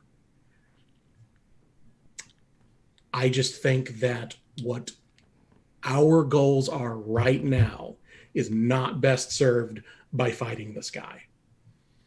Okay. I can understand that. But Well, think about the opportunity. If we try to do something with him later, it will be even more difficult. Or he winds up being an ally in the future because we might, I don't know, need information that only he has access to. True. Or he might become a world-renowned villain by that point with powers untold, and we will regret the fact that we didn't stop him here and now when we had the opportunity. Okay. I think that we shouldn't look too far into the future about what ifs. We don't know what he really wants. We know. Well, okay, actually, we do. He's. I mean, honestly, he's much like Rynford. Actually, in his own way, he wants to further his, knowledge of magic. Granted, his magic is pretty messed up, even for me. But that's ultimately what he wants. I don't think he wants to twirl his mustache and sit above a tower and say he will take over this whole realm or anything like that.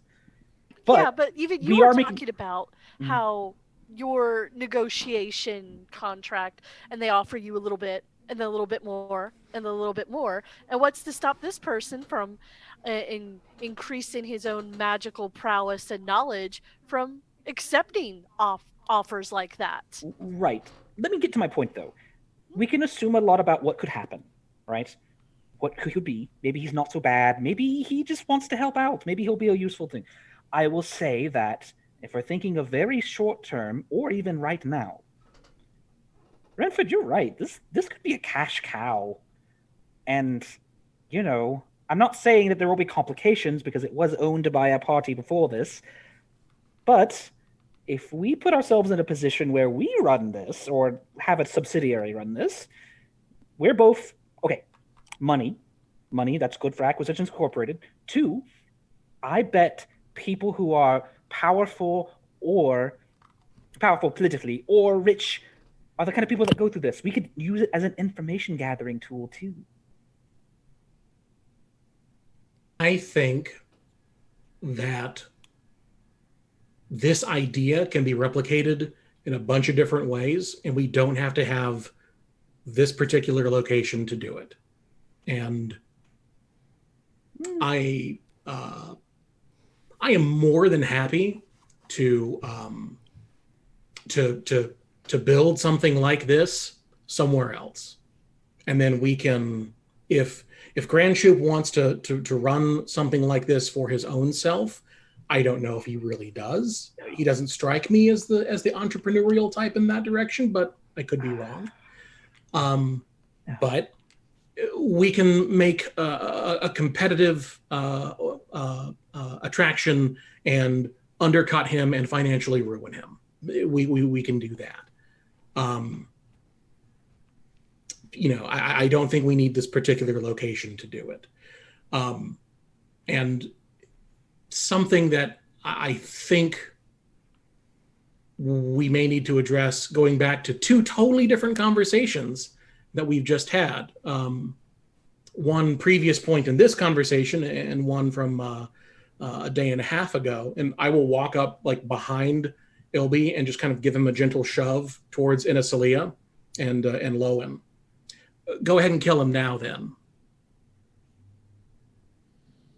No, because he has not actively, I had no evidence he has actively done anything super morally repugnant. He sold his soul to a devil. Yes, that was coerced from him by his family. Who's your patron, buddy? Can you tell us who your patron is? It would be in the best interest of everyone if I don't say exactly. Indulge me. Just if you can't do it, I understand. But if you just Rynford, show some you do not. I am making a point here, Lowin. Names have power. I don't like saying the name out loud. It's not good. Okay. It's not good. Good. Fine. Sure. So you admit that there is context. Mm-hmm. And that there are caveats to doing things as extreme as just murdering someone because of what they might eventually be. That's a big assumption. I know Grand Shoop has done things. I don't know Grand Shoop. And what has he done? He kidnapped and tortured, enslaved several individuals from this very company. He kidnapped a extra-dimensional being as well.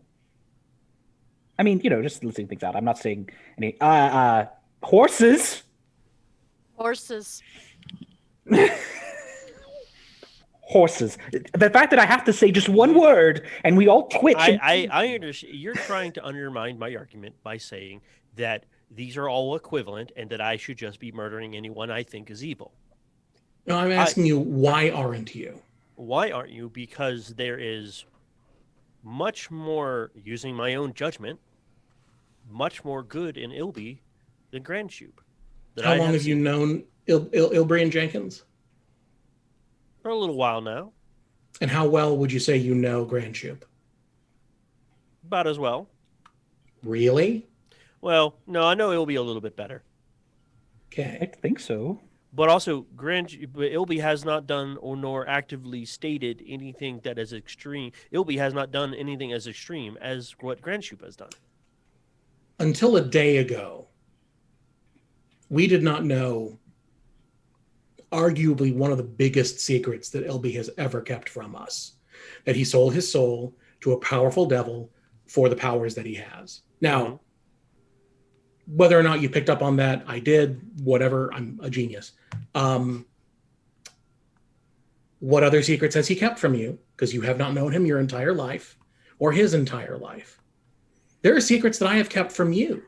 There are secrets that he is keeping from you, that Inisalia is keeping. You have the luxury, I would argue, Lowin, of not having a very long life with which to accumulate secrets. But even then, I would posit that you have things that you have done or said or even thought that you are not willing to tell us. And if you are, congratulations, you really are the most moralistic and ethically upright person in this group. And you deserve kudos for that. But the rest of us don't have that privilege. Right. But that does not undermine the point of killing Manshoop for crimes and the opportunity that we have here. Again, if you just don't want to do it, that's fine. We can have a vote on it. Is killing the thing? Like, if we were to capture him and take him to a magistrate or somebody to address the crimes, would that be better? That would certainly be the more lawful approach to it. My issue there is we are in no one's territory, and we don't know exactly in what territory his crimes have been committed. So taking him to any magistrate, he may not have committed crimes there. Therefore, he's not guilty there of those crimes. Well, we know one place. Well, actually, we know two. The sparkling pretty city with El Terrell? Alterel. They were very upset about that sewer situation, and even everybody who was down in there was very upset about how terrible the syphilitic eye beholder thing. Yeah, that. But I don't know. And then there's the whole at the other tower that he was trying to. That has more to do with Acquisitions Incorporated proper, as well as Drawn Enterprises, I think. Well, no, the Six. He He was hired by the Six. Right. But no. It is hard to say what he will do after this. I have to agree. But if anyone would like to give me an Arcana check to try and put together what Grand Shoop's greater ambitions might be, given that's probably the best, given what you know of what he's been after, Okay. that might give you a little bit more insight and information for making this decision. 22. Yeah, I have a 12, so it's all you. Yeah, no. What'd you get, Nigel? Oh, I didn't roll because I'm not 20. proficient. I assumed it wouldn't be a thing. 22. 22. Okay. So you know that he was interested in that lighthouse and what was in there. And what you found in there was a bunch of Modrons, which extraplanar beings, from the realm of Mechanus. You know he's interested in this tower that has a dimensional nexus attached to it, which, obviously can, from what he said, it is sort of a vulnerable point for teleportational magic, but it also has extraplanar access.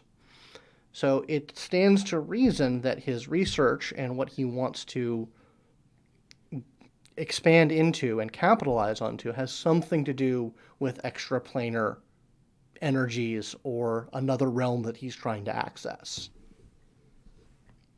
We could always get it out of him. We know enough, right?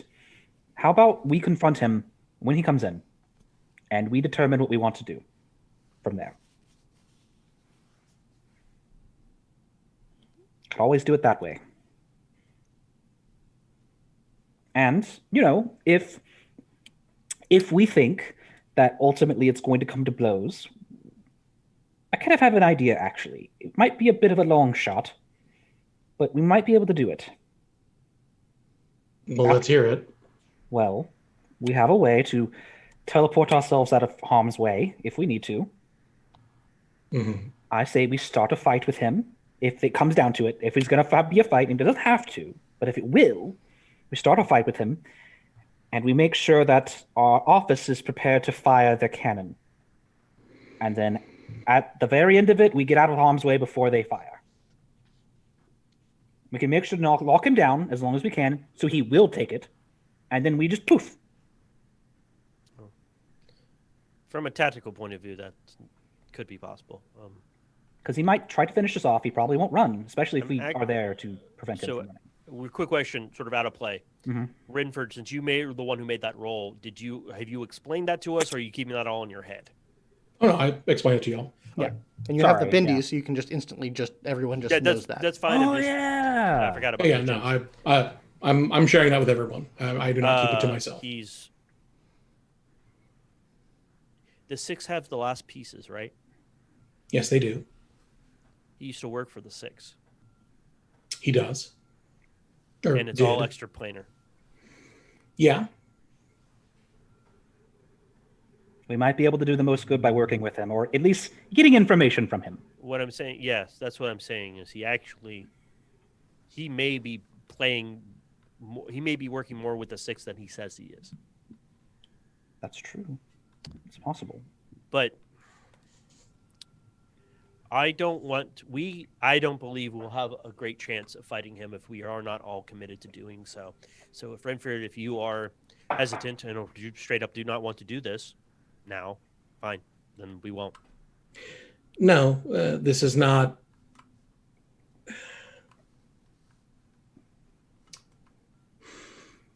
Me being obstinate and refusing, knowing that my lone point of view would stop you all from a course of action that you would want to take, would make me no better than you. So, no, I do not accept that. If you want to fight him here and now, then I will go along for the good of the company and team cohesion and all of that. I appreciate that you've given me the opportunity to speak my mind, but if after this you are still convinced that this is the best thing for us to spend our energy and our resources on, then I can say no more. And I will entertain whatever sortie you wish with as much gusto as if I agreed to it or even proposed it myself. I will mention that although you do not have a decisionist, the act of voting does carry weight within Acquisitions Incorporated. That is part of the company charter of a vote being called to determine a course of action is sort of recognized amongst the corporate policy of Acquisitions Incorporated. It makes it official. It makes it official. And along with that is that anyone can obviously who votes against a proposition can record their dissent and their reasonings, but it does sort of put everything in a box and say this is what the franchise decided to do, and it squares that circle as far as the company is concerned. So if you want to have a vote, we could have a vote. I think it would be for the best. The Major Domo would get a vote. There would be an odd number of us. That's true. How about the vote be like this? Instead of it being, will we or will we not kill the person? How about the vote be, and this is my proposition, if Lowin comes to the agreement that in the moment we meet with him, that he must be killed, that we will follow that decision to the letter, and we will not ask questions at that moment. But until then, we can reserve our judgment. I think that's a bit too wishy-washy. We need to determine a course of action. Fair enough. And I'm okay if the simple of we will take at this current juncture take aggressive action against this Archmage Grand Shoop. All right, well, then let's get the Major Domo in here. No, we'll go back to the building. And Okay. Yeah, you guys can absolutely. It's getting on to evening time, I will say. Okay. Mm-hmm. But you guys can head back down to the tower, head into the sort of the main conference room area. Gilda is there. She says, "How are things going?" We have a decision to make. I see. And we're going to be taking a vote, and of course, you are entitled as Major Domo to a vote. I can certainly be a tiebreaker. You guys are the franchise owners. I am essentially your employee. But if you wish to employ my services as a tiebreaker, I can certainly do that. We probably should. Which I believe is what we will need. At least we may need. So what are we voting on? What is the company voting on? It sounds like we're voting on whether or not... Actually, yes? Inisalia, would you please describe the situation? We are taking a vote on whether to permanently address a individual that could become that we are unsure how they will proceed in the future, either for the greater good or the greater evil. We are trying to determine, as we have an opportunity at this point in time, to address it finally, if we should do so. I have a question for the group, because we didn't address this. Sure. Mm-hmm. What did you tell her about what you were doing? Why you came to Elturel? Basically, did you tell her that you guys were dealing with Hubert Grantrup? Well, that's a very good question. I Because mean, she was literally the person that he killed all of her previous associates, and almost killed her. Oh yeah. You guys do know that. I am going to. I will tell her that it is at this point. I will say that it didn't happen on screen, therefore it didn't happen. Mm-hmm. We didn't tell her when we were going to Elturel, but now I will tell her that the person that we are considering killing, is Hubert Grantrup. I see. Well then, I will act as a tiebreaker. I'm willing to listen to reasons for people's votes, but I will be upfront as it stands. If it is 2-2 against killing him or not killing him, I will vote to kill him, unless I'm giving a significantly good reason not to. He killed, I wouldn't necessarily say they were loved ones, but they were certainly close acquaintances, bordering on friends, and did so in a very horrible way. So I'm willing to listen to, I'm willing to hear your votes and listen to any reasons, yay or nay. But I have to be honest with my intentions regarding that individual. I will. Rynford will give her an abbreviated version of what he gave Lowin, arguing that ultimately he may still be an ally at some point in the future, and that expending resources on killing him is not a guaranteed. We do not have a guarantee that we will succeed, and it endangers our overarching goal of completing the task at hand, and in fact, explicitly endangers that from happening. Yeah, that's what I'll say. Okay. Does anyone else have an argument that they'd like to make for or against the proposition? Let's hear a 4 next. Those of you who are obviously into the 4, or if you're just going to let ride. No. I believe that this is a too good of an opportunity to remove such a morally corrupt individual, regardless of his potentiality to be removed. He has actively worked against the not just normal, good, upstanding people, but also the company of Acquisitions Incorporated, regardless if it was under contract or no, he still did these things. And so my vote is 4.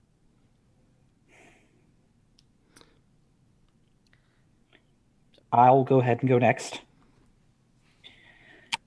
There's a lot here to unpack. I think Rynford's arguments regarding, me and all, about the thing, which, by the way, he does go with the thing that we talked about earlier, with me. Not telling her what's up, but being like, the act of killing him will be costly, for sure. I actually don't agree, and I think with Rynford in the one thing of, I think this existing and having its own economic value as it is makes more sense than, utterly destroying it or what have you. But, I think that if we decide to fight him, that any value we have in this place will likely not have any more, because I think we will either irreparably damage it, or we will cause, I don't know, a lot of things. I think it's too costly, not because it is the right thing to do, but sometimes we have to look forward to things that we are currently doing now, and we have to put those things down for later.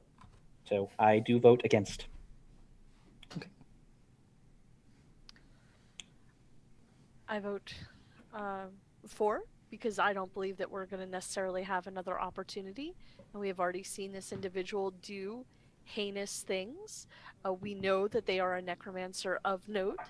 And I'm not sure I want to see this individual's power grow any more than it already has. All right. So for the people who voted against, what I would like to do is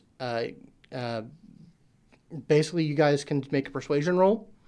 I will say that it is at disadvantage, but if one of you wants to help the other, you can negate that disadvantage and just make it a straight roll. I don't think I'm going to make the roll, because Ilby's not going to try his hardest, I think, to convince her. I think Ilby, from her perspective, thinks that she's right. Hell yeah, that dude really fucked up. And he's gonna be like, so that would mean that Rynford would have to make the roll if he wanted to. I did not vote. Oh, you did not vote? Oh, okay. oh. Okay. Sorry, I was paying attention I actually to didn't other hear things. that. I did not hear that either. Okay, well then So he abstained the vote. yes, you abstained the vote, so that means the motion carries. She does not have to vote. Nope. All right. All right. Well then, how do you wish to manage this? Would you like to use the facility in this attack? Yes. Ilby had an idea of preparing an attack with the cannon, and that at a signal, I bring the party into safety, and whoever is here on the office would initiate an attack. Okay. Now, so since you are probably going to,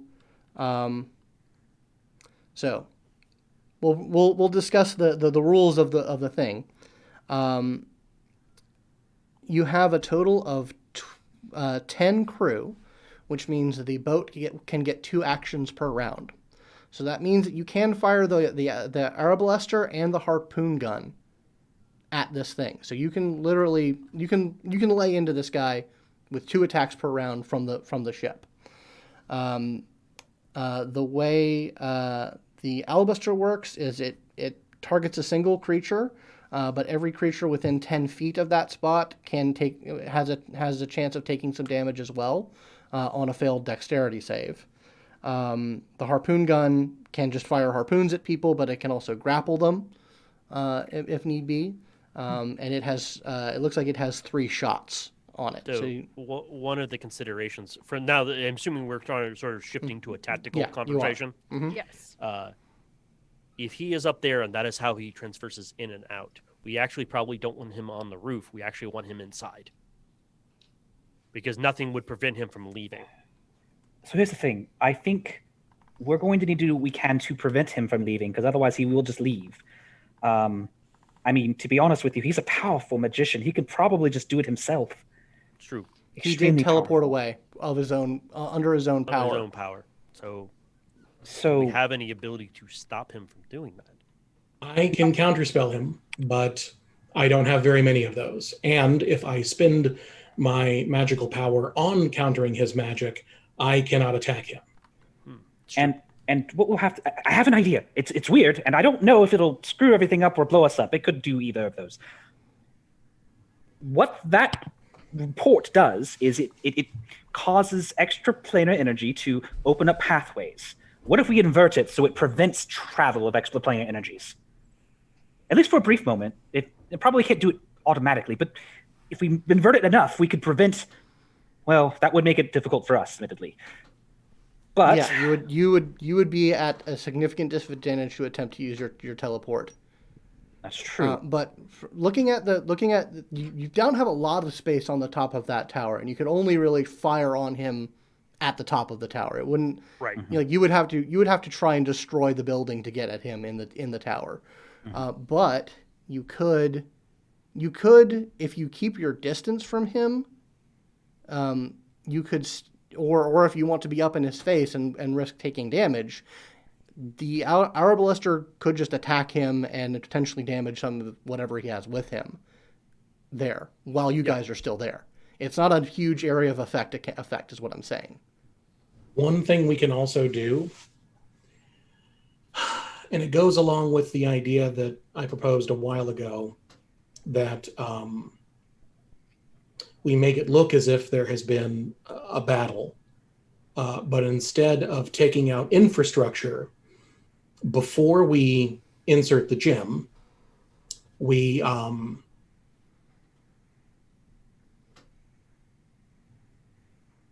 sorry, I'm going to cast Identify on the gem right now. Sure. Ooh, fair. Yeah, we yeah. haven't done that. He's been probably listening to us this entire time. Fair. Give me an Arcana roll. Sure. Would it be better to do Identify or Detect Magic? Identify would be the better one. But Okay, I'm having you make a roll just to guide what I tell you. Okay. 14. 14. The gem is pretty much what it says on the tin. It is essentially a method of sort of keying in the teleportational energy to allow him to easily port into this area. It does not have any inherent scrying effects on it. However, you do remember him saying that he had done scrying in the past. So he himself might be scrying in on you. If you want to detect whether or not you're being scryed upon, Detect Magic would be the way to go. Then I will do that. Okay. Yeah, you cast that. You are not currently being scryed upon. Well, hold on, let me double check the rules here. Yeah. It's not forever. You get a small bit of time. Yeah, no. You are not currently being scryed upon. Yeah. So Any preparations we do, we risk him seeing it. It's true. yeah. So Question: if you put that thing in, can you take it out? That's a good Yeah. question. It doesn't appear like from what you gathered from looking into it, like putting this thing in just sort of like hangs it in sort of loose suspension in that kind of like semi-material lattice work around the portal. So you, in all possibility, you could take it out.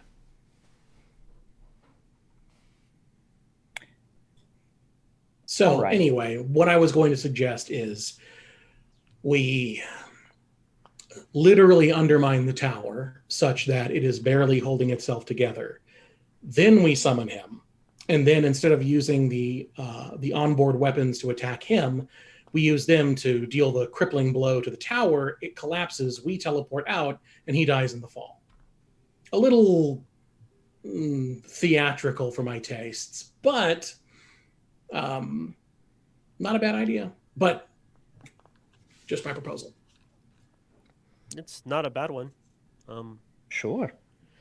Well, I think it may be one of those Plan B situations where we engage him, see the situation, and then we have to, because the fall may just not straight up kill him. Well, the problem is it requires something of an investiture of effort beforehand. I know, but that's why if it's possible to do it in such a way that it's prepared in a moment's notice that we can take action against it.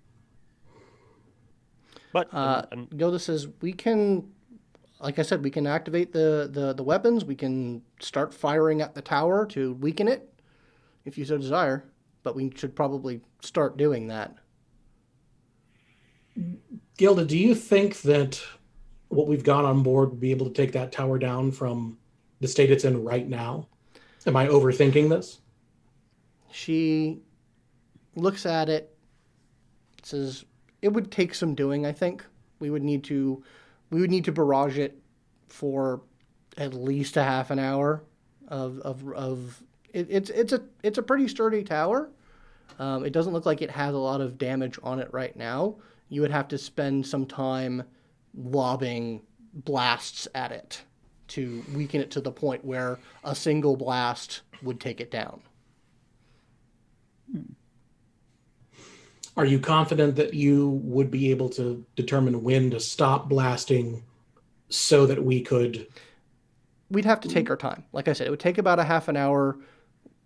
Shoot it, assess it, shoot it, assess it, shoot it, assess it. Right. It's a matter of time and careful study. I actually think that may not be a good idea. I just thought about if the assessment and the firing is wrong, you may disrupt the portal. That is true. Depending on how delicate the enchantment is, it could render the teleport circle inoperative. Yes, I think maybe the best course of action is set up to where, put the gym in, allow him and maybe probably a cadre of his fellows to come in, then open fire while someone takes that gym out. So we cut off his reinforcements and his egress, easy form of egress. But by the way, and I think this probably isn't a bad idea because I could maybe manage that. You actually see that Ilby is kind of sitting there. He kind of does a motion to kind of, maybe if there's some flickering lights in the area, he kind of darkens them for a brief moment. And then you see him just disappear. And he goes, I could do this whenever I want. I can't move, but if I'm right where I need to be, he won't know. True. I think that may be the best way. Unfortunately, any time we encounter something like this, whatever we plan will probably get thrown out the window. Ilby, as you guys are discussing things, you become aware of the previous staff list of this area. That sort of the residents were about 5 imps, a chain devil, a bearded devil, a hellhound, and a succubus. And you know they could be summoned back at a moment's notice. Ilby takes a moment and goes, there is also... I'm being gently reminded of what option is available to us. What do you mean? The previous staff that was there, suddenly coming back, that is still something we could leverage if we want to. And, he'll actually gotta put the staff down as, to let you guys know what the staff is. There we are. I will tell you what the price would be if we did that. It's not a great price, because it would not be good for our company standing, potentially, because it would affect the company. At least it would affect somebody in the company. I am going to stare unblinkingly at Lowin. I don't think that's worth it. Really?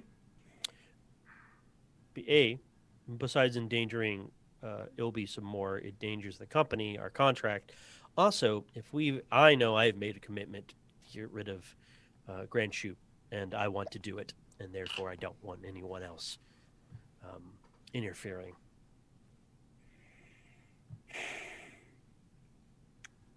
Because I get it, Rynford. You're really trying to put this all on my shoulders. You're trying to guilt me into making me doubt what I need to do. And I know what I need to do. I don't like it. Would rather get this over with and move on. Well, then I think it's decided, unless anyone has a strong argument against it. Oh no, we've already decided to do this. I'm just shocked that all available resources are not being devoted to this obviously important task. Yeah, because some prices are not worth paying. I'm aware of this. But you still need to do something. What is it that you need me to do? Well, just use your very, very clever brain that you always do to figure out what the resources that we have at our disposal and that we're willing to use to take care of Grand Shoop. Well, I seem to be unable to answer that second part of the question, so. They would want information on our CEO. Omendran? Yes. What do they not know about him? They're the Nine Hells. They probably know what his inseam is. I think that Omen is a person of many means and can hide things from even the Hells. Wow. Okay, no, wait. I totally take back my menacing mockery, and now I want to do it again. Awesome. So,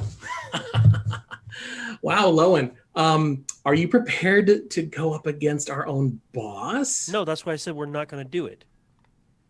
But we don't know if he's going to be evil or not, because the devils want to figure out, oh boy, oh wow. What if he winds up making a pact?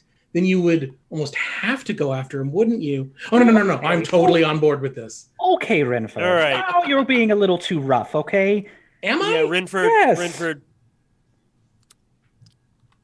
Yeah, I'm going to go, before I decide to put your head through that wall, and he stands up, obviously, like, leveraging his height over you. I'm going to go, and I'm going to think, and I'm going to pray, and I'm going to hope that you can understand that you've crossed a line. I'm going to walk out. Are you proud of yourself, Rynford? 100%. Is it worth being right, though? I mean, this is coming from me, who I love being right, especially when it comes to you. Oh, I am right. Right, but is it enough, right? Is it enough to be right? Yes. I am right. He is wrong. And continuously throughout this entire debate, he has fallen back on his faith and upon the purity of his ethical judgments to shield himself every step of the way. I have been the one asking hard questions, and for every single one of them, he has a simple answer. And before too long, this world is going to smack him down. This world will do so much worse to that little kid's soul and heart and mind and body than I ever could. I am doing him a favor when I challenge him. I am being compassionate when I make him think about these things. It is ugly and it is not fun. I do not enjoy it, but it needs to happen. Because he is barely 2 years old and he is out here with us. I'm over 50. How old are you? How old are you? Old enough to realize that I sold my eternal soul to the devils, and yet I'm somehow more optimistic than you. I don't know how that works. And I think Ilby actually stands up and begins to head over to Lowin's room. Okay. Inisalia, what are you doing? Still want to figure out a plan, so I'm still here with Rynford, but she's pretty Hey, talk it out. half your age. Could be fun. Yeah. I'm half your age and still naively optimistic about the world. And you know what? I'm happy. I feel happy. I can appreciate joy. I can appreciate these moments where I can be just pleased, because I want to assume that there is more good than bad in people. And I don't think that you need to destroy somebody else's optimism just to make a point.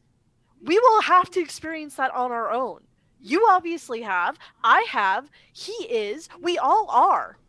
We don't need you shoving his face down in the shit that is humanity as a whole. We got that. I promise you. Nothing's gonna temper that. You're not making it any better. You're just making it worse. You're putting more of a strain on everything. And Now let's figure out what the fuck we're gonna do to kill this guy. I hope you remember this when you watch him die. It's not going to be now, because we're going to win this. But one day, I hope that you are alive long enough to see the light go out of Lowin's eyes because of his innocence and naivete. And I want you to remember this moment right here and right now. I'm trying to help him and all of you, because this world is a dark and nasty place, and optimism just blinds you until there is a dagger in your heart.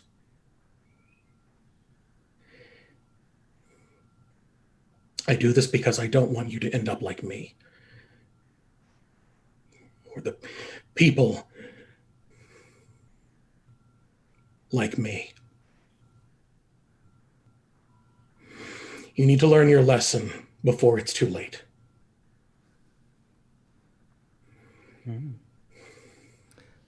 So, Lowin, you head to your chambers? Yep, he's mostly just taking time, trying to calm down. A lot of rough emotions going through this very young frame. You don't have much time to yourself because they'll be as close on your heels. I would say, though, if you want to have a brief moment, like, I think Ilby would probably actually be a little unsure about knocking on the door for a bit. Like he'd probably just be at the door, kind of like going. Then he's like, Ilby, just come inside. All right, yes. I can hear your pacing. So sorry, I was trying to be quieter. He opens the door. You know what? I just want to say thank you.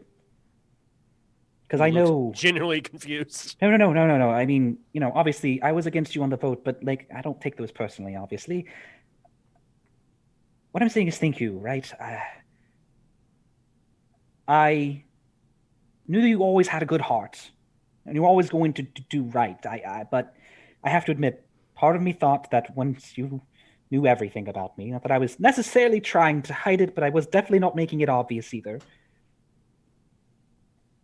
I figured that there would be some hatred in your eyes at that point, and you did far from that.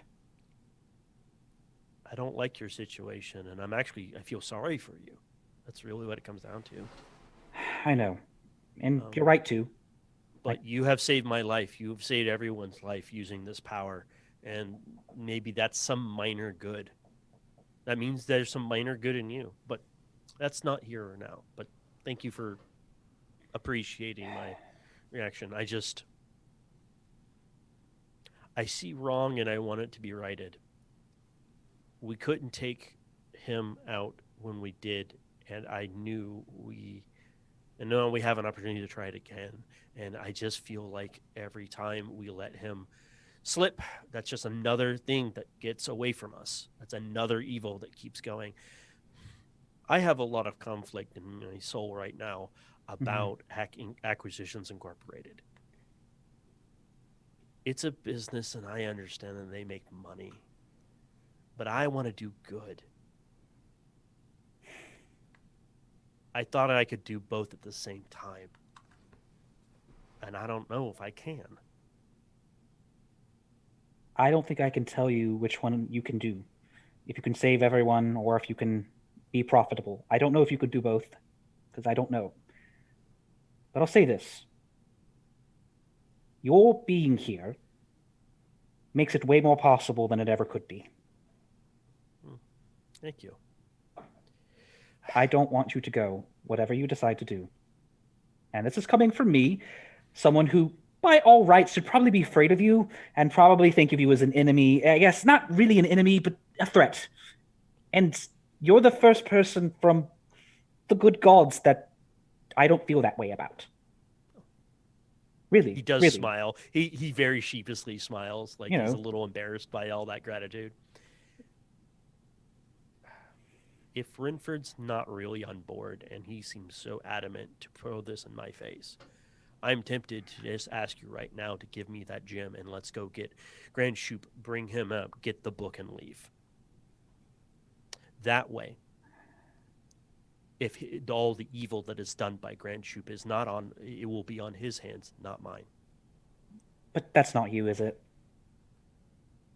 It's not you. I would like to honestly say it isn't.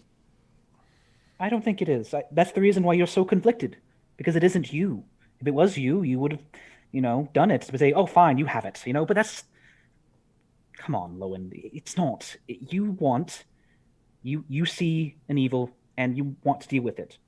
And I'm sure if you thought that you could talk him down from a ledge and stop him from being evil, you would. I know you would. But that's not possible. And that's okay. It's okay. There's sometimes people that we can't prevent from going the way they shouldn't, and that's okay. I think the real issue is that some people assume that your people are children, I think. Because I think years to us, and especially to gnomes, right? Gnomes, they live a pretty long time. I live a little longer, but not that much longer than humans, for example. But you have not been around long enough, and we have this assumption about people who have only been around for X number of years or what have you, that you don't know as much as we do. And maybe that's wrong, and I think it is wrong, actually. I definitely do not have all of your collective experiences. Right. But I like to think that I learn quickly. I think you do. I mean, I don't know. I want you to know that you're a good man, and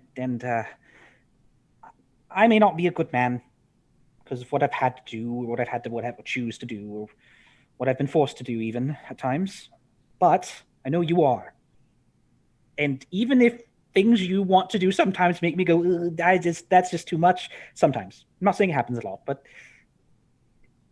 I still want you to make those decisions and to do those things. It reminds me of what I could have been, I guess. He actually looks over to you, and he's actually a little like as tall as you are now, which is a little weird because, but he looks at you and he likes takes your chin and lifts you up, and like he's locking eyes. It's like, you can, if you think I am that good, you can be that good. You have it in there. You are stronger and braver than you let yourself be, and that is your one weakness. But I think now that we know what we know about you, you let us help you. Don't put yourself down. All right. Stand for your convictions, whatever they may be. You have my respect. He kind of snickers a bit under his breath. He's like, you immediately move to starting to try to help me. Even though what you're going through is, you have a very right to be angry and sad. Look at you. You make the world better just by being around. And yes, people in our company will say you're a fool for that at times because it's not profitable. But I think it is in a way. Right? If you trust a company, truly trust it, and truly think that they'll do right, then you work with them more. It's true. But I said, I'm not really in it for the money. It's just nice. But I'll let you get back to, the whole please, trade. I need to sit and think, and I need some time away from Rynford. I don't want to be violent, and we won't come to that, but I just don't want to tempt myself. All right. Okay, so preparations continue, plans are formed, and we will resolve this next time on Sunlight Studios presents Dungeons & Dragons Acquisition Incorporated. Okay, well, thank you guys for playing. This was certainly a deeper and more pathos-filled episode than I was anticipating. It's the magic of live interactive pseudo-theater. Indeed, absolutely. From left field. Yeah. I mean, in a way, I was kind of expecting some conflict over what needed to happen and how your guys are going to go about it. But I just had to step back and watch the fireworks. But yeah, thank you guys for playing. This was a super intense and very cool session. Thank you. Oh, I want to point something out real sure. quick. Sorry. To the audience, we were being very serious and very in each other's faces. We're all friends. Oh, it's yeah. fine. This Oh, is part God, of the yes. catharsis No. of all of We- this. We have known each other for literally over a decade. We have LARPed and role played and on tabletop as well for years. None of this is personal. This is strictly in character. This was cool. This is the first time that I've gotten that deep into a character in a long time, and it's very cathartic. It's not. I eat that shit up, so I had yeah. a great No. time.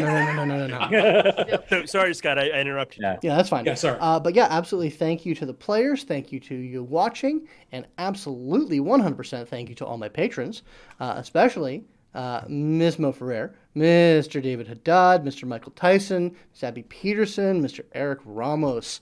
You have given me $5 a month, and thus you are. I am unto you as a bound concubine. Such is my love for you. I was wondering where that was going to go. It is love is entirely transactional in this environment, and you have done your part. So we'll see you guys in a couple weeks. Stay safe out there. Bye-bye. Be good. Wear your mask.